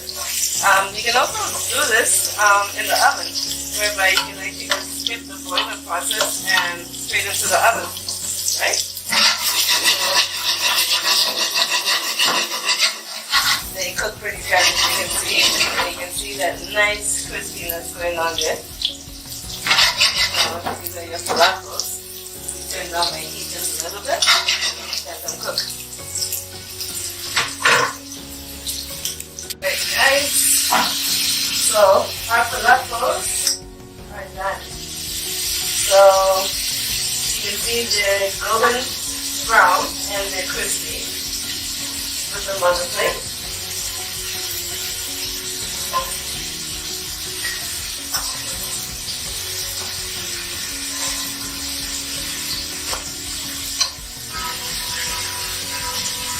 To remove as much of the oil as you can. Boston Veggie Food Fest. So here is our first dish. It's our falafels. Pre-made falafels. Very easy, very fast, and affordable. Our next stop is we've got our sweet potatoes. Amazing. They smell amazing. I told you a trick that I like to do is to sprinkle some brown sugar on top. If you don't have any, flavor is still amazing. Don't worry about that.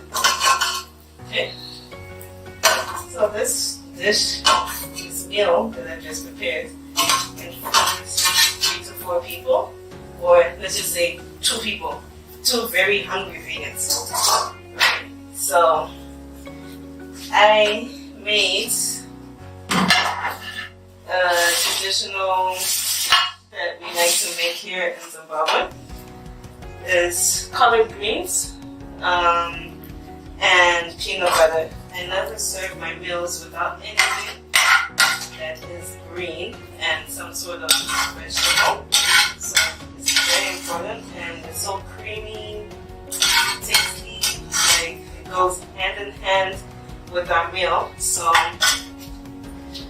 we've got a full meal here.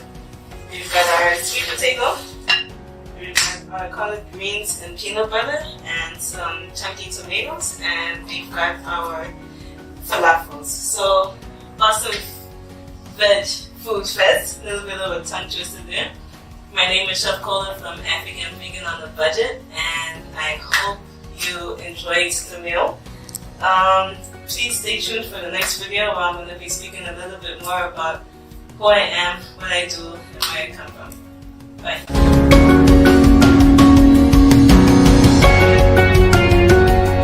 I started African Vegan on a Budget because I realized that in my home city, my home country, veganism was something that wasn't really being explored, and it was something that needed to it needed a voice. So I was one of the founders of the vegan movement within Zimbabwe a couple of years ago when I started African Vegan on a Budget. So after I left my full-time position as an executive chef in Cape Town and founded African Vegan on a Budget, I asked myself the question, why am I spreading the vegan movement to people within Africa, to people within Zimbabwe and Cape Town? And I realized that veganism is not something that's just about the animals and also environment. And that's very important that we, veganism is a voice for animals, veganism is a voice for the environment. But then one thing that I saw within my own community was that we didn't have a voice for our people. And so I was in Cape Town, and this is when Damien Lambert, the founder of the International Anti-Poaching Foundation, contacted me. The Akashinga Rangers are the world's only, currently, and first, so we still hold the title. We've been holding the title for about 5 years. They're the world's first only armed female rangers. A little bit of a tongue twister. So they're armed, they're vegan, and they're female. And that's the only ranger site that you find anywhere in the world, not just Africa. So I came into Akashinga, and I studied the current system, and I fell in love with the program, and we decided to name the kitchen Back to Black Roots. Why we named it Back to Black Roots is because we believe veganism started in Africa, and we're going back to our roots. And also, why the kitchen is vegan and we're into anti-poaching is that we believe that it's very contradictory to go out and support animals, protect the animals, and then come back and eat an animal. Whether it be the cow, a pig, a chicken, whether you're protecting a lion, a hyena, an elephant, it's very contradictory. So we decided to make the whole program 100% plant-based and vegan. So that's when I came in with my expertise, being trained in Cape Town, and working with different people establishing African Vegan on a Budget. Me and Mr. Amanda collaborated, and we developed that Back to Black Roots kitchen. Our responsibility is to provide 3 meals that are vegan every single day, and snacks, whatever it be that the rangers need. Basically, we fuel the rangers so that they can do the job that they need to do. We also make sure that when they go out to something that we call extended patrol, which is going out into the bush for days, weeks on end, just staying in the middle of nowhere, we make sure that they have food. So obviously you can't take a stove, they can't use a lot of things. So we make sure that they have the right nutrients that are vegan so that they can survive in the bush for extended days. That's why we call it extended patrol. And on top of that, the Back to Black Roots kitchen is responsible for doing community development. We are very big on community development in the areas that we operate. Right now, African Vegan on a Budget, you can find it anywhere on social media. We are focused on doing things called Dinner with Chef Cola, which is a series of dinners that are plant-based that I do in Cape Town and Zimbabwe. And I'm planning to go to Kenya, planning to go to Dubai, a lot of places, and just introduce a plant-based diets to people who are not plant-based and plant-based. I plan on continuing to work with the International Anti-Poaching Foundation, growing our Back to Black Roots kitchen. We have so much more to do. We only have 10 chefs now. We plan on being a vegan army, the top vegan kitchen and garden within Africa. That's what we're doing. And I just wanted to say thank you.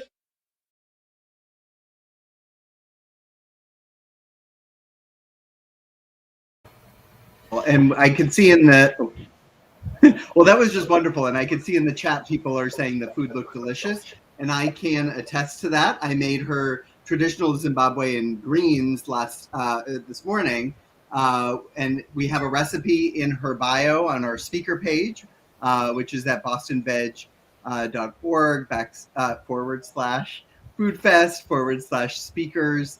And check out that recipe. Really, I made it, and it is absolutely delicious. I made it with collard greens and kale. You can make it with pretty much any greens. But with the peanut butter sauce, oh my God, it's so good. Great. And we wanted to remind you that this event is brought to you by the Boston Vegetarian Society. As Evelyn mentioned earlier, we're an all-volunteer organization, and all of our organizers donate their labor, time, and talents for this festival and events we organize throughout the year.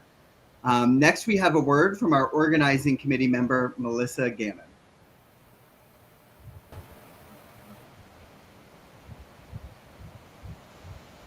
Good morning, everyone. Thank you so much for joining us for the 2021 Boston Veg Food Fest. My name is Melissa Gannon, and I am your BVFF Volunteer Coordinator. As an all-volunteer organization, we rely 100% on all of you to help us produce our festival every year, and we truly appreciate your generosity. Thank you so much to everyone that helped us to publicize the event this year. In particular, we would like to take this time to acknowledge 3 super volunteers who really supported our efforts behind the scenes this year. Our deepest gratitude to Willa Jarnigan for her ongoing thoughtful and imaginative web design and graphic designs. Thank you also to Mira Kanadar for her contributions to our inaugural BVFF Restaurant Week, and to Rachel Perez for her assistance with our Instagram account. We are truly grateful to these 3 volunteers for sharing their time and exceptional skills with us. Please enjoy the rest of the festival, bringing the world to Boston, and we look forward to seeing all of you soon. Thank you again. Back to you, Evelyn and Dave. Thank you, Melissa. Thank you, Melissa. We always like to remember our vegan athletes, of which there are many world-class vegan athletes. Here we're going to run a short 30-second video from 6 world-class vegan athletes and listen to their message.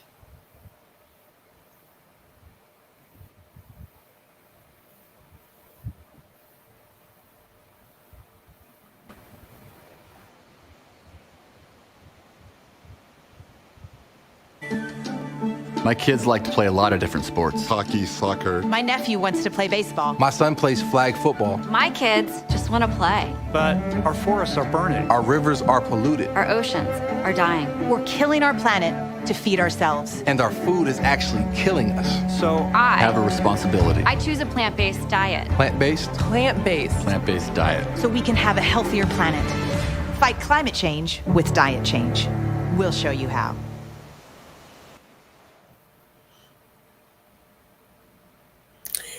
And you can learn more about their work by going to Switch for Good. That's switch, the number 4, good.org. Great. So now we'd like to thank our principal sponsors again. So if we could bring them up, our principal sponsors are Hodo, Mings Bings, Banana Samba, and Chica de Gallo. And so thank you again to our principal sponsors, and a reminder that links to their stores and websites, and also, of course, to their special Boston Veg Food Fest discounts can be found in our virtual vegan marketplace at bostonveg.org/foodfest.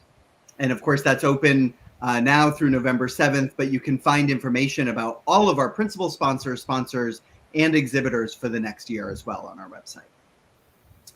So next we have someone who has really become a friend of mine ever since I traveled to China to give a talk as part of a huge sustainable food summit that he and the Good Food Fund team organized. Jian Yi is an internationally acclaimed filmmaker and founding president of the Good Food Fund under the China Biodiversity Conservation and Green Development Foundation in Beijing, China. Jian Yi is a Yale World Fellow, an India-China Fellow, an Asian Cultural Council grantee, and visiting fellow to Cambridge University. And Jian Yi's films have won international awards and have been shown around the globe, including at the New York City's Museum of Modern Art. In May 2021, just earlier this year, Jian Yi founded the China Vegan Society. And he's going to tell us a little bit about the plant-based movement in China. And Jian Yi comes to us from Beijing, China.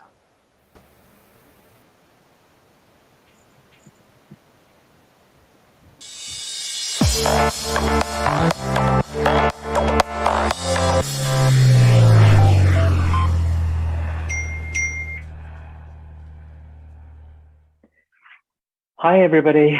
My name is Jian Yi. I'm from the Good Food Fund and the China Vegan Society in China. Congratulations to the festival organizers. I wish the festival all the success. I've heard so much about the festival from David, and I wish I could participate in the future in person.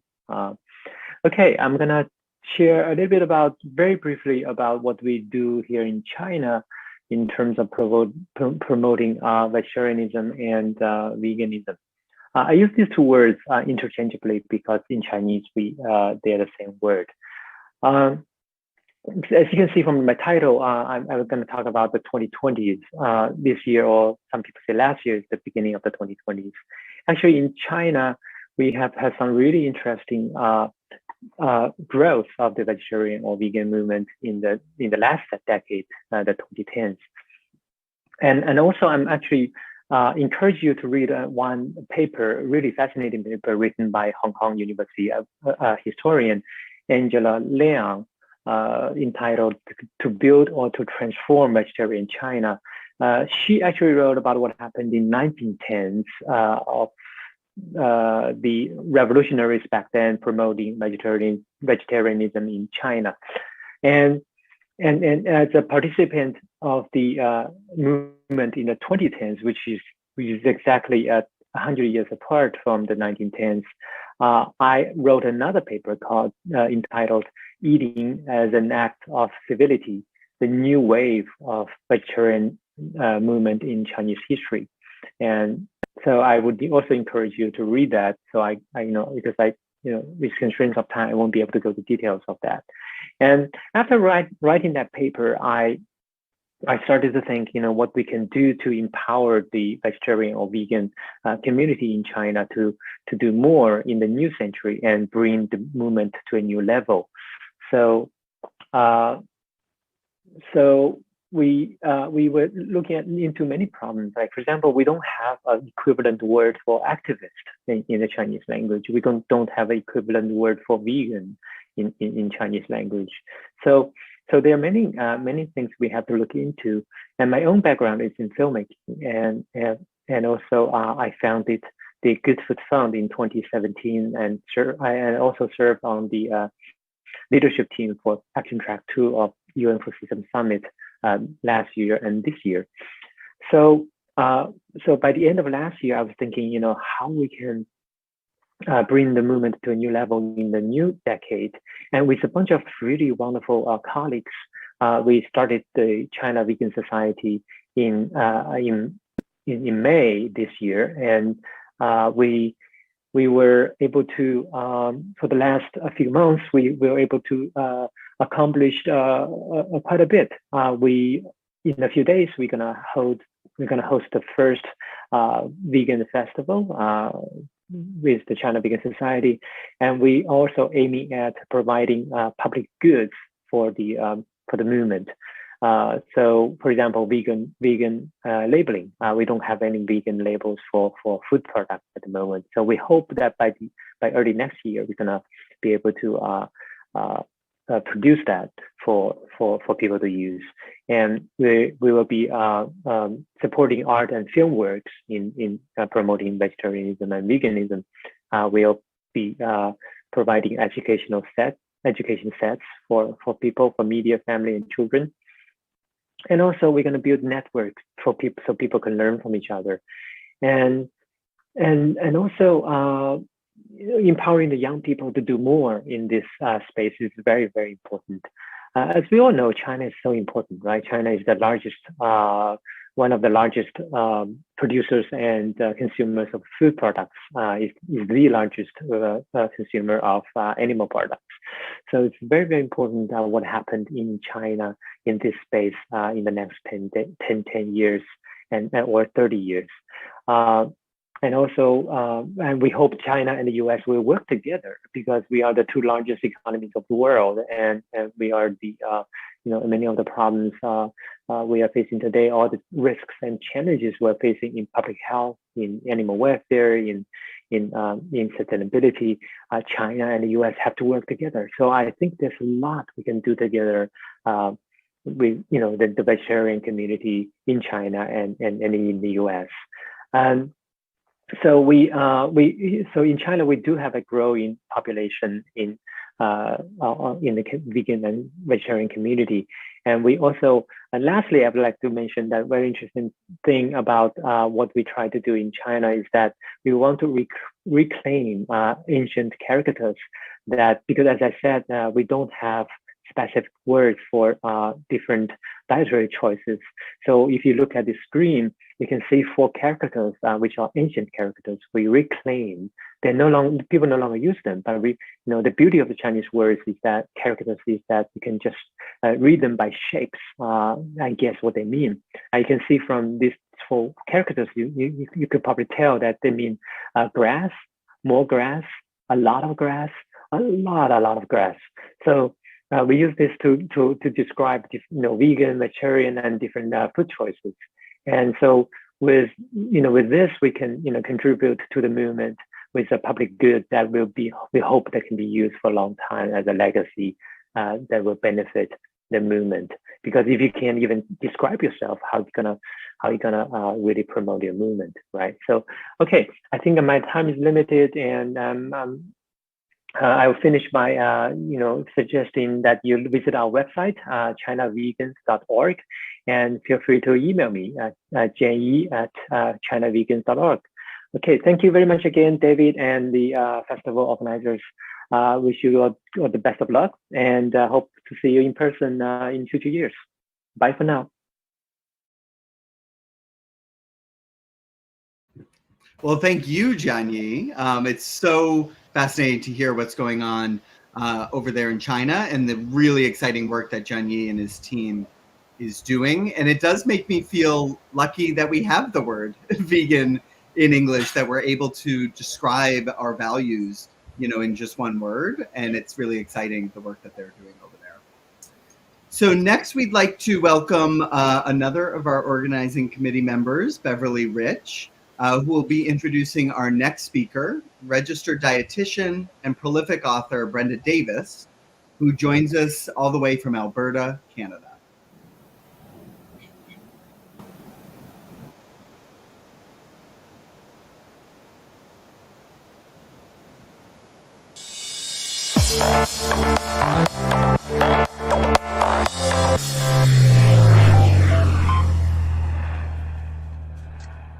Hello, I'm Beverly Rich, Vice President of the Boston Vegetarian Society, and I'm very happy to introduce our next speaker, Brenda Davis.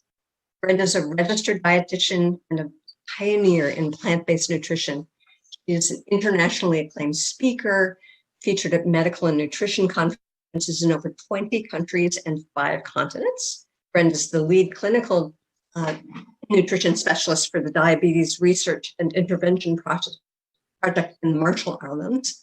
As a prolific nutrition and health writer, she's authored or co-authored 12 books with nearly 1 million copies in print in 15 languages. I have had the great pleasure of seeing Brenda speak a number of times over the years, have several of her books. These are some of the ones I could find in the moment. This is my Bible, whoops, it doesn't work too well with virtual background. Becoming Vegan, the comprehensive edition. And there's also other editions. This is from my raw days. There are many books. Go online and find them. and I rely on Brenda's expertise whenever I have a nutritional question. I've been extremely impressed by her deep and extensive knowledge, clarity, and commitment to helping people. And so I am really delighted to be able to welcome Brenda to participate in the 26th annual Boston Veg Food Fest, coming to us from Alberta, Canada. Well, thank you so much, Beverly, and thank you so much for that beautiful and very warm welcome. I'm so excited to be with you this year.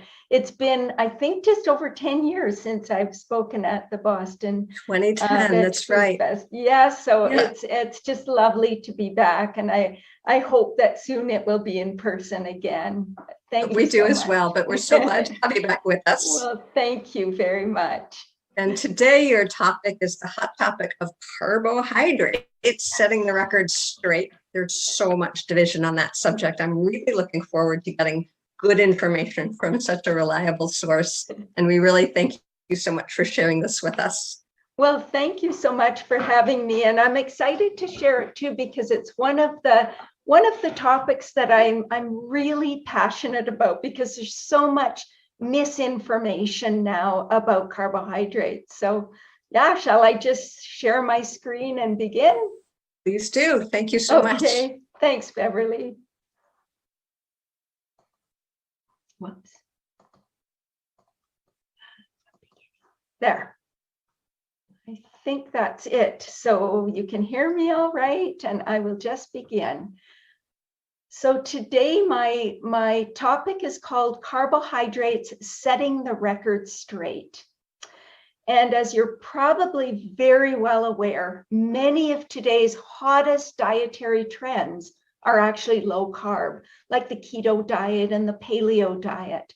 Low carb proponents view carbohydrates as dietary villains. They blame them for our epidemics of obesity and chronic disease. But the reality is carbohydrates have the potential to be healthful or harmful. The determining factor is the quality of the carbohydrates. If you look around the world, the lowest rates of chronic disease are actually found in populations eating relatively high carbohydrate diets. These populations eat mostly high quality carbohydrate foods. Carbohydrate quality is a function of the source of the carbohydrates, their nutrient density, the level of protective and pathogenic or harmful components in the food, the degree of processing, and the glycemic impact of the food. High quality carbohydrates are essentially unprocessed or minimally processed carbohydrate foods. They contain fiber and antioxidants and phytochemicals and plant sterols and stanols and a host of micronutrients. And the best examples of high quality carbohydrates are vegetables, fruits, legumes, whole grains, and to a lesser extent, because they're lower in carbohydrates, we have nuts and seeds as well. High quality carbohydrates from whole plant foods are very consistently protective to people. And to me, the acid test is the longest lived, healthiest populations on the planet. And we're talking about populations like the blue zones, where we have more centenarians than anywhere else on the planet. And not only do people live long lives in the blue zones, but they actually are very healthy even in their latter years. And so how much carbohydrates do people eat in the blue zones? Well, they average 62% of their calories from carbohydrates. And we also have another population called the Tsameni from Bolivia, South America. They live a very traditional hunter-gatherer lifestyle, and they have the lowest reported rates of heart disease of any population in the world. How much carbohydrates do they eat? 72% of calories from carbohydrates. If we look at the longevity and you know, the sort of the stats and the research on longevity and carbohydrate intake, what we see is in people eating low carbohydrate diets, we see consistently increased mortality. In the ARIC cohort, which is over 15,000 individuals, compared with people that eat 50 to 55% of calories from carbohydrates, all-cause mortality is increased by 58% for people eating less than 30% of calories from carbohydrate. It's increased by 32% by those eating 30 to 40% of calories from carbohydrate, and it's increased by 12% for those eating 40 to 50% of calories from carbohydrate. For those eating 50 to 55% of calories from carbohydrate, the mortality isn't any different than those eating 50 to 55%. But for those eating more than 65%, mortality was increased by 15%. However, the populations that they were looking at who were eating the very high carbohydrate diets, a lot of the carbohydrates in those diets were processed. For people eating unprocessed high carbohydrate diets, they actually tend to have lower rates or lower mortality than people eating the 50 to 55%. This is what the carbohydrate naysayers tend to forget. The healthiest, most protective foods on the planet, fruits and vegetables and whole grains and legumes, are mostly carbohydrate. They're about 60 to 90% of calories from carbohydrate. Even non-starchy vegetables are on average about 58% of calories from carbohydrates. The only plant foods that are lower are nuts and seeds at about 12% on average, because most of the calories from nuts and seeds do come from fat, healthy fat, but from fat. And if you compare that to the amount of carbohydrates in animal foods, well, meat, poultry, and fish are 0. Eggs are about 3%. The only animal products that are higher are dairy products because of the lactose contained in dairy products. So, of course, cheese would be much lower as well. Poor quality carbohydrates, on the other hand, are bad news. So what we know is that poor quality carbohydrates increase our risk of overeating and obesity, non-alcoholic fatty liver disease, insulin resistance and diabetes, high triglycerides, and heart disease. And unfortunately, most of the carbohydrates people are eating are of poor quality. And so, when it comes to sort of the low carb proponents, that's one thing they get right. They get right that a lot of the carbohydrates people eat are not healthy. And so we want to make sure that we're getting healthy sources of carbohydrates. So what are examples of poor quality carbohydrates? Well, first of all,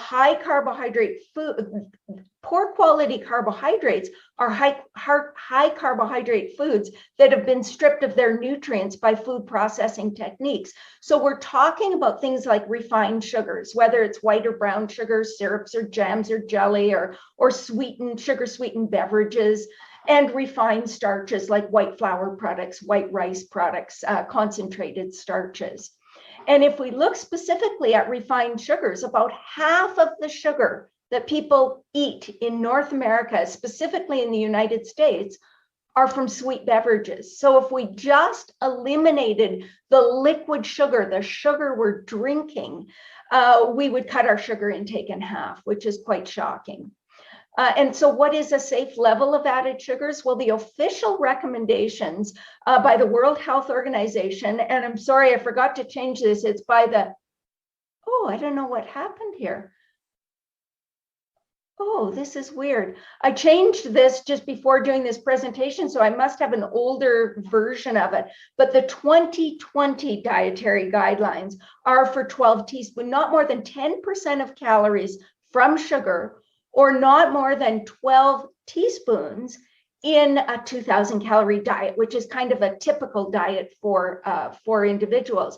Now, the World Health Organization takes it a step further and says not more than 6 teaspoons or 5% of calories would be ideal for disease risk reduction. And I should also say the American Heart Association says not more than 9 teaspoons for men, not more than 6 teaspoons for women. And the 2020 dietary guidelines for Americans actually also say absolutely no added sugar for children 2 years of age or under. What are average intakes? Well, for adults, it's about 17 teaspoons of sugar a day. And this is even higher for people who are in their teen years. So how much sugar do you get in foods that you might be purchasing? Well, you get more than 12 teaspoons, which is more than 10% in one serving of soda. So there's about 10 to 13 teaspoons. One flavored large coffee, about 7 to 18 teaspoons. A large cinnamon bun, about 12 teaspoons. One fruit yogurt, about 9 teaspoons. And whether that yogurt is dairy-based or soy or other almond-based, a fruit-flavored yogurt is very high in sugar. And if we look at things that we don't think of as being so high in sugar, an energy bar, about 5 teaspoons, a quarter cup of barbecue sauce, about 4 teaspoons, one package of instant oatmeal, 3.5 teaspoons. And what you need to know, if you look on a label, they generally tell you how many grams of sugar are in a serving of the food. If you see something that says 16 grams of sugar in a serving, you know it's about 4 teaspoons because there are about 4 grams of sugar per teaspoon. So turning to grains, when we refine grains, so low quality grains would be grains where we've removed the most protective, nutritious parts of the grain. So when you turn wheat flour into white flour, you essentially remove the bran and you remove the endosperm. And the bran is sort of the outer layer where a lot of the fiber and several minerals are contained. The germ is really the nutrient-dense core where a lot of the phytochemicals and such are. And when we do this, we turn wheat into white flour, we lose 80 to 90% of the fiber. We lose 70 to 80% of the vitamins and minerals, and we lose 95% of the protective phytochemicals. And of course, no one eats a bowl of white flour. Before they eat the bowl of white flour, they add fat and sugar and salt and food additives, and then they eat the white flour, and therein lies the problem. Not only have we removed what is of value to health from that food, we've added a bunch of things that we know are potentially harmful to health. So it's a double whammy. On the other hand, we know that whole grains are protective. We have a 2016 meta-analysis of 45 studies that reported reduced risk of mortality for every 3 ounces of whole grains consumed. All-cause mortality was reduced 17%, cardiovascular disease 22%, diabetes 51%, cancer 15%, and respiratory diseases 22%. But of course, all whole grains are not created equal. A granola bar doesn't equal a bowl of oatmeal. A box of flaked cereal does not equal a kamut berry salad, for example. There is a whole grain hierarchy when it comes to processing of whole grains. So this doesn't include refined grains at all. This is or white flour grains. This is strictly whole grains that have been processed to some degree. So at the top of the hierarchy are intact whole grains like wheat berries or barley or oat groats or quinoa. They can be sprouted or they can be cooked. Then we have broken whole grains like steel cut oats. Then we have rolled grains like rolled oats. Then we have shredded grains like shredded wheat. Then we have ground grains like whole wheat flour products. Then we have flaked grains like cold flaked cereals. And at the bottom of the barrel, we have puffed whole grains like puffed wheat or puffed brown rice or puffed millet. And the deal is, as you go down this list, You're increasing the surface area of the food. You're increasing the rate at which the food will be absorbed into the bloodstream. And you're also increasing processing and reducing the nutritional value because you damage nutrients as you processed foods to a greater degree. So what we want to do is we want to stay as high at the top of the whole grain hierarchy as possible, especially if we're trying to reverse diseases like type 2 diabetes. So summing up, carbohydrate common sense means being picky about your carbohydrate sources. It means minimizing added sugars. It means drinking water, not sugar. It means minimizing refined carbohydrates or refined starches. And it means making whole plant foods your primary sources of carbohydrate. Remember that low carb diets equal low plant diets. You can't have both because plants are rich sources of carbohydrates. The bottom line is whole food plant-based diets are naturally rich in high quality carbohydrates. Whole food plant-based diets are extremely protective and therapeutically effective in the treatment of chronic disease. But we've got more. Eating a whole food plant-based diet also means a lower carbon footprint, and it means less animal suffering. A high carbohydrate whole food plant-based diet means we all win. And with that, I'll say thank you very much. This is actually my latest book. It's called Nourish, and it's a plant-based nutrition guide for families. And then you can see on the right here, my Kick Diabetes cookbook and Kick Diabetes Essentials, which are new books as well. And I have to tell you that I just finished another book on protein, which will probably be out next spring at some point. So thank you very much. I will stop my share and I will hand it back to Evelyn and David. And again, thank you so much to everyone from the Boston Veg Food Fest who are doing such a wonderful job to educate others about the wonderful benefits of plant-based diets. Thank you. Love that talk. I'm going to go back and listen to it to make sure it's sunk in. I love her description of the carbohydrate hierarchy. I haven't seen that kind of a slide before. That was very helpful. Yeah, great. If you go to the speaker page again on our website at bostonveg.org and look at Brenda's write-up, there's links there to her books and other information. We're nearing the end of our Boston Veg Food Fest, and we wanted to close with two wonderful speakers who are dedicated and accomplished in their advocacy. One is from the Democratic Republic of Congo, and one is from Croatia. Joshua Kirkandi Mufabule is from the Democratic Republic of Congo. His passion for helping animals began in the 5th grade when he recalls spending most of his time watching documentaries about animals. After high school, he chose courses that would allow him to be alongside animals, and he studied animal morphology. His taste for veganism began in 2015 when he reflected on the resemblance between wild, domestic, and aquatic animals and humans. He concluded, "The defender of animal rights cannot be the one who is at the origin of their suffering." That is a wisdom that stuck in my mind when I read that in something that he sent me. Just beautiful.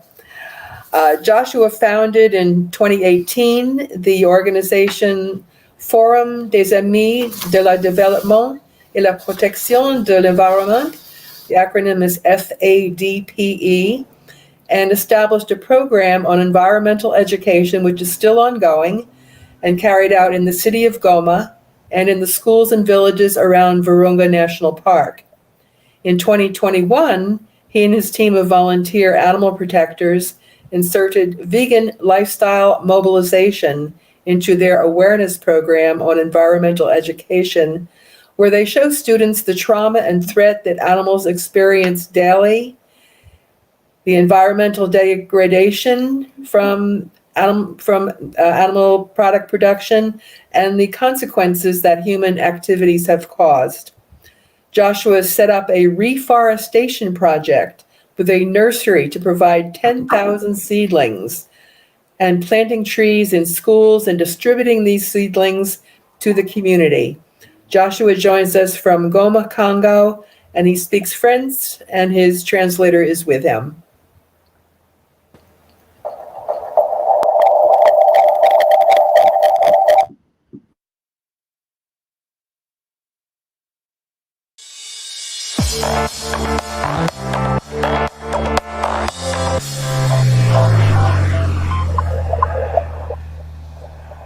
FADEP means what?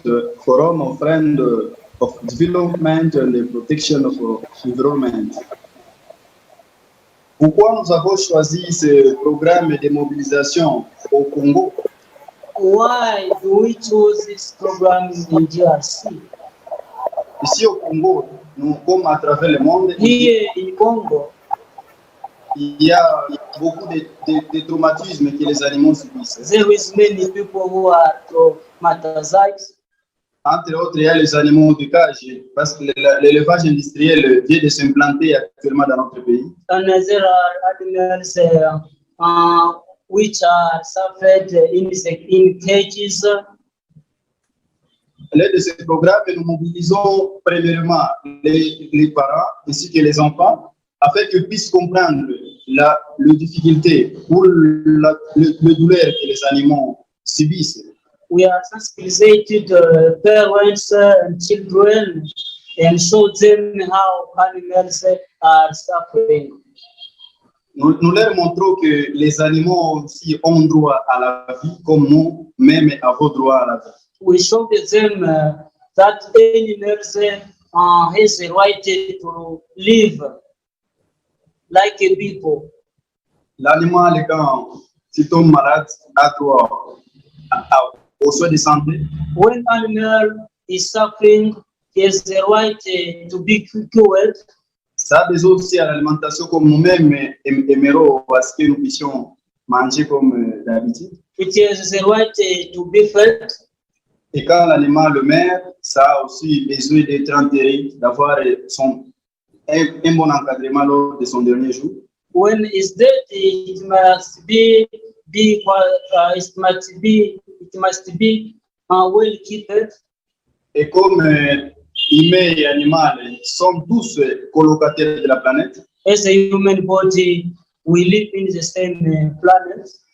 Nous devons nous sentir à l'aise nous avec les animaux se sentent à l'aise quand ils sont avec nous, et ça le but principal de notre programme. Animals, they have to feel free like a person. Le programme de mobilisation au mode de vie vegan est continu. And this program continues. Du fait que le traumatisme ou les menaces que subissent les animaux et continue également. But because animals continue to suffer, reason why we want to continue, we have to go on with this sensibilisation. Nous nous basons souvent sur les enfants parce que les enfants sont l'avenir. We are sensibilizing children because the children is our future. Nous qui sommes génération actuelle, nous avons échoué, nous avons causé beaucoup de traumatismes aux animaux.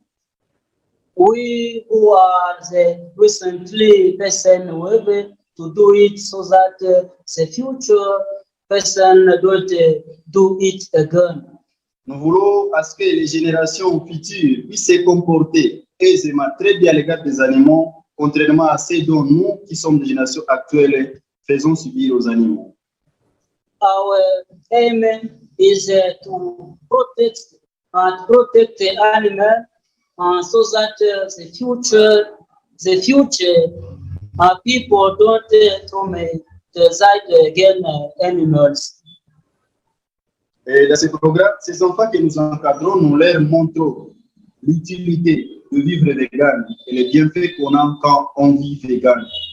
And we are showing them how vegan is living, how vegan is protecting animals. Et également, dans ce programme, nous voulons que ces enfants qui sont échantillons, nous avons actuellement 32 orphelins. And with 32 orphans who are samples. Et ces enfants orphelins, nous les encadrons sur les plans scolaires parce qu'ils étudient actuellement. And those orphans and children are studying in the given schools. À part ça, ils mangent les animaux véganes, mais on a la nourriture végane. And they eat vegan food. Et à part ça, quand ils tombent malades, and apart from that, when there are suffering, when there are sick, nous les ramenons aux soins de santé et à travers les soins de santé qu'ils subissent, nous leur montrons aussi que les animaux ont droit aussi d'être considérés de la façon dont ils sont considérés. We bring them to the hospital and show them how animals are suffering themselves. Ready to do it in the future because recently we are sensibilizing people so that in the future people will know the meaning of animals and they will not eat animal again. It is what we are doing. We are protecting animals.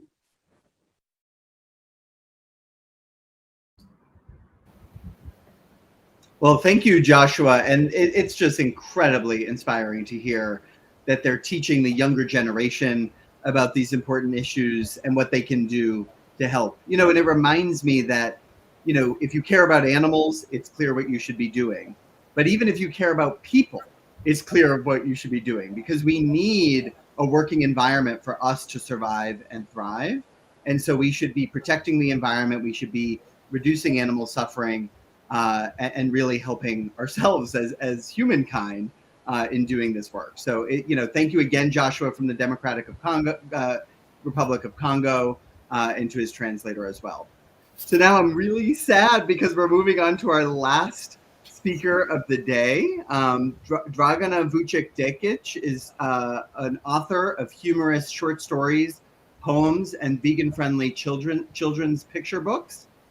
Her children's books promote empathy toward all animals while encouraging creative thinking to dispel the various prejudices that exist in the modern world. I think there may be a slide to share about Dragana. Oh, sorry. We will come back at the end of Dragana's talk, and we will give you some reminders about all the wonderful things you can find on our website. But before then, let's go over to Dragana, who joins us from Croatia.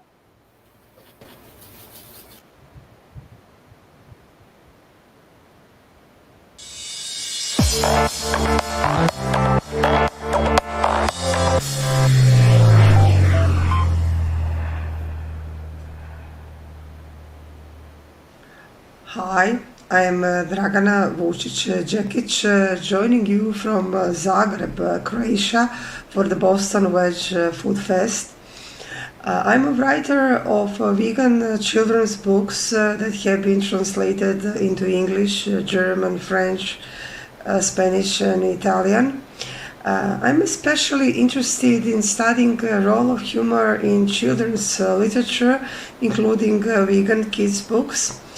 There are many criteria by which parents can choose books, and when it comes to choosing the right vegan children's books, it is important to pay special attention to two things.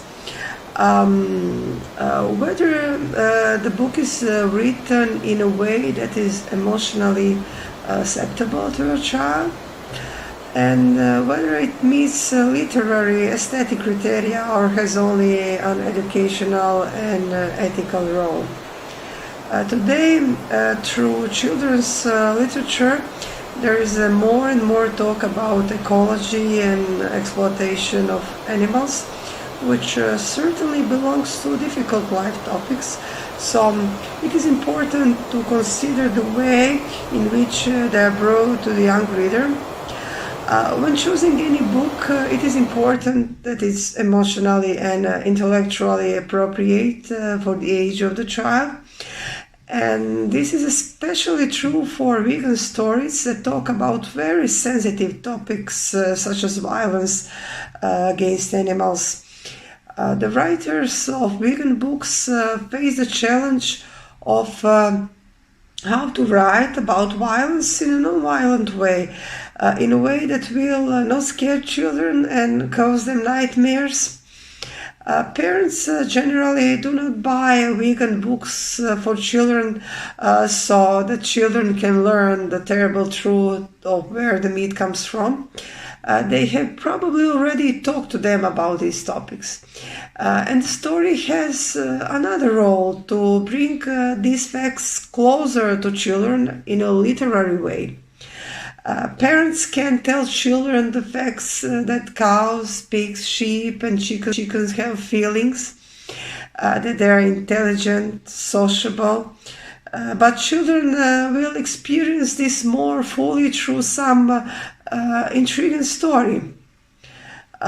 Reading stimulates a child's imagination and provides an important visual experience.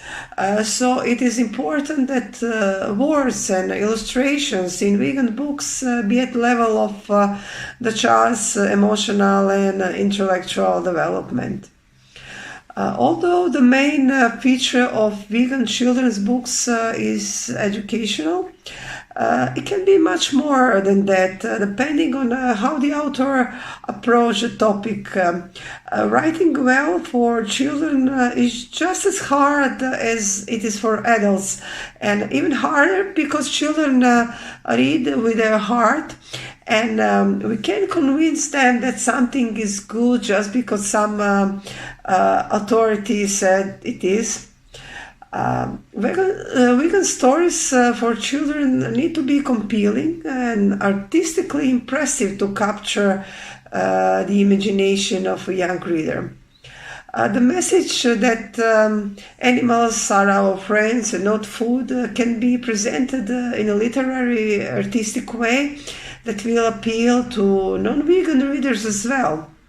Education is not only acquisition of knowledge, but also the adoption of spiritual and ethical values that enable the building of personal attitudes and personality development.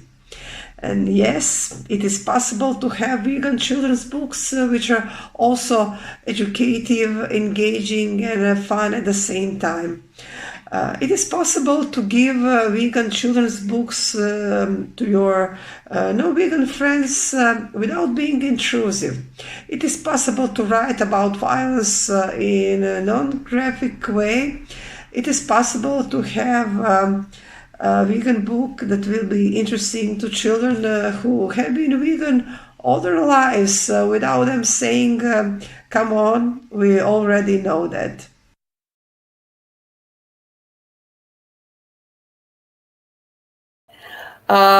We now close this, our 26th annual Boston Veg Food Fest, with deep appreciation from our speakers.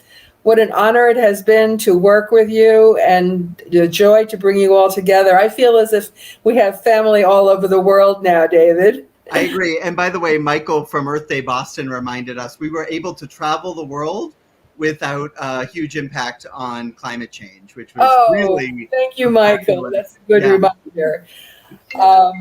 We want to thank, of course, our principal sponsors, our sponsors, and our exhibitors, and encourage you to visit our vegan virtual marketplace on our website from right now through November 1st for some deep discounts and promotions. November 7th, pardon me. And after the discounts are removed, you can still go back and shop there throughout the whole next year. It's a long page of exhibitors, so keep scrolling down. And there's nonprofit organizations as well that you'll learn about the good works that they're doing and they want to support. Also remember to support our first inaugural Veg Restaurant Week participants. You know, the restaurant business is notoriously risky, and to have the commitment to make a restaurant all vegetarian or all vegan is an extra level of risk that they take on. So this Restaurant Week is our way of trying to give them a little boost, and the participating restaurants are offering special discounts that are starting right now through October 31st. So we also wanted to have this be a way to encourage people who are not vegetarian to try them out. So when you go, take someone with you who's not vegetarian. They'll be encouraged by the discounts, and they'll be able to experience what plant-based eating, what a joy plant-based eating is. So our organizing team, who has the most fun of probably any committee you could ever imagine. In fact, when this is over, we've already planned to meet immediately after this is over because, you know, why not? We love each other. So they have been a joy to work with. And do get on our email list, low volume, on our website so that you're in the loop for our future activities. And David, I'm so sad. And just a reminder, because this will live on. So if you heard a talk today or thought you missed something because you went to the kitchen to grab some food because we're talking about food, but our video will be on our YouTube channel page and on our Facebook page. So you could share it with friends or rewatch different parts to make sure you got the details. So check those out, share it. And we just love you all. Thank you for all the positive comments in the chat all day. You brought a lot of the energy back to us, and we just love doing this for and with you every year. And thank you to everybody that was involved, and we will see you all next year. And we hope you appreciated or enjoyed, I should say, our little airplane graphics. We thought along our theme of bringing the world to Boston that we would have this little airplane fly from Boston to whatever country our speaker was from. So that was a touch that we thought you would enjoy and hope you did. And of course, it was fossil fuel free because it was just an image. Yes, as Michael reminds us. So bye, everyone. Enjoy the rest of your day. And remember, you can come back and watch this again or encourage other people to watch it on our YouTube channel and website and Facebook page going forward. Great. Happy Boston Veg Food Fest to everybody. Yes.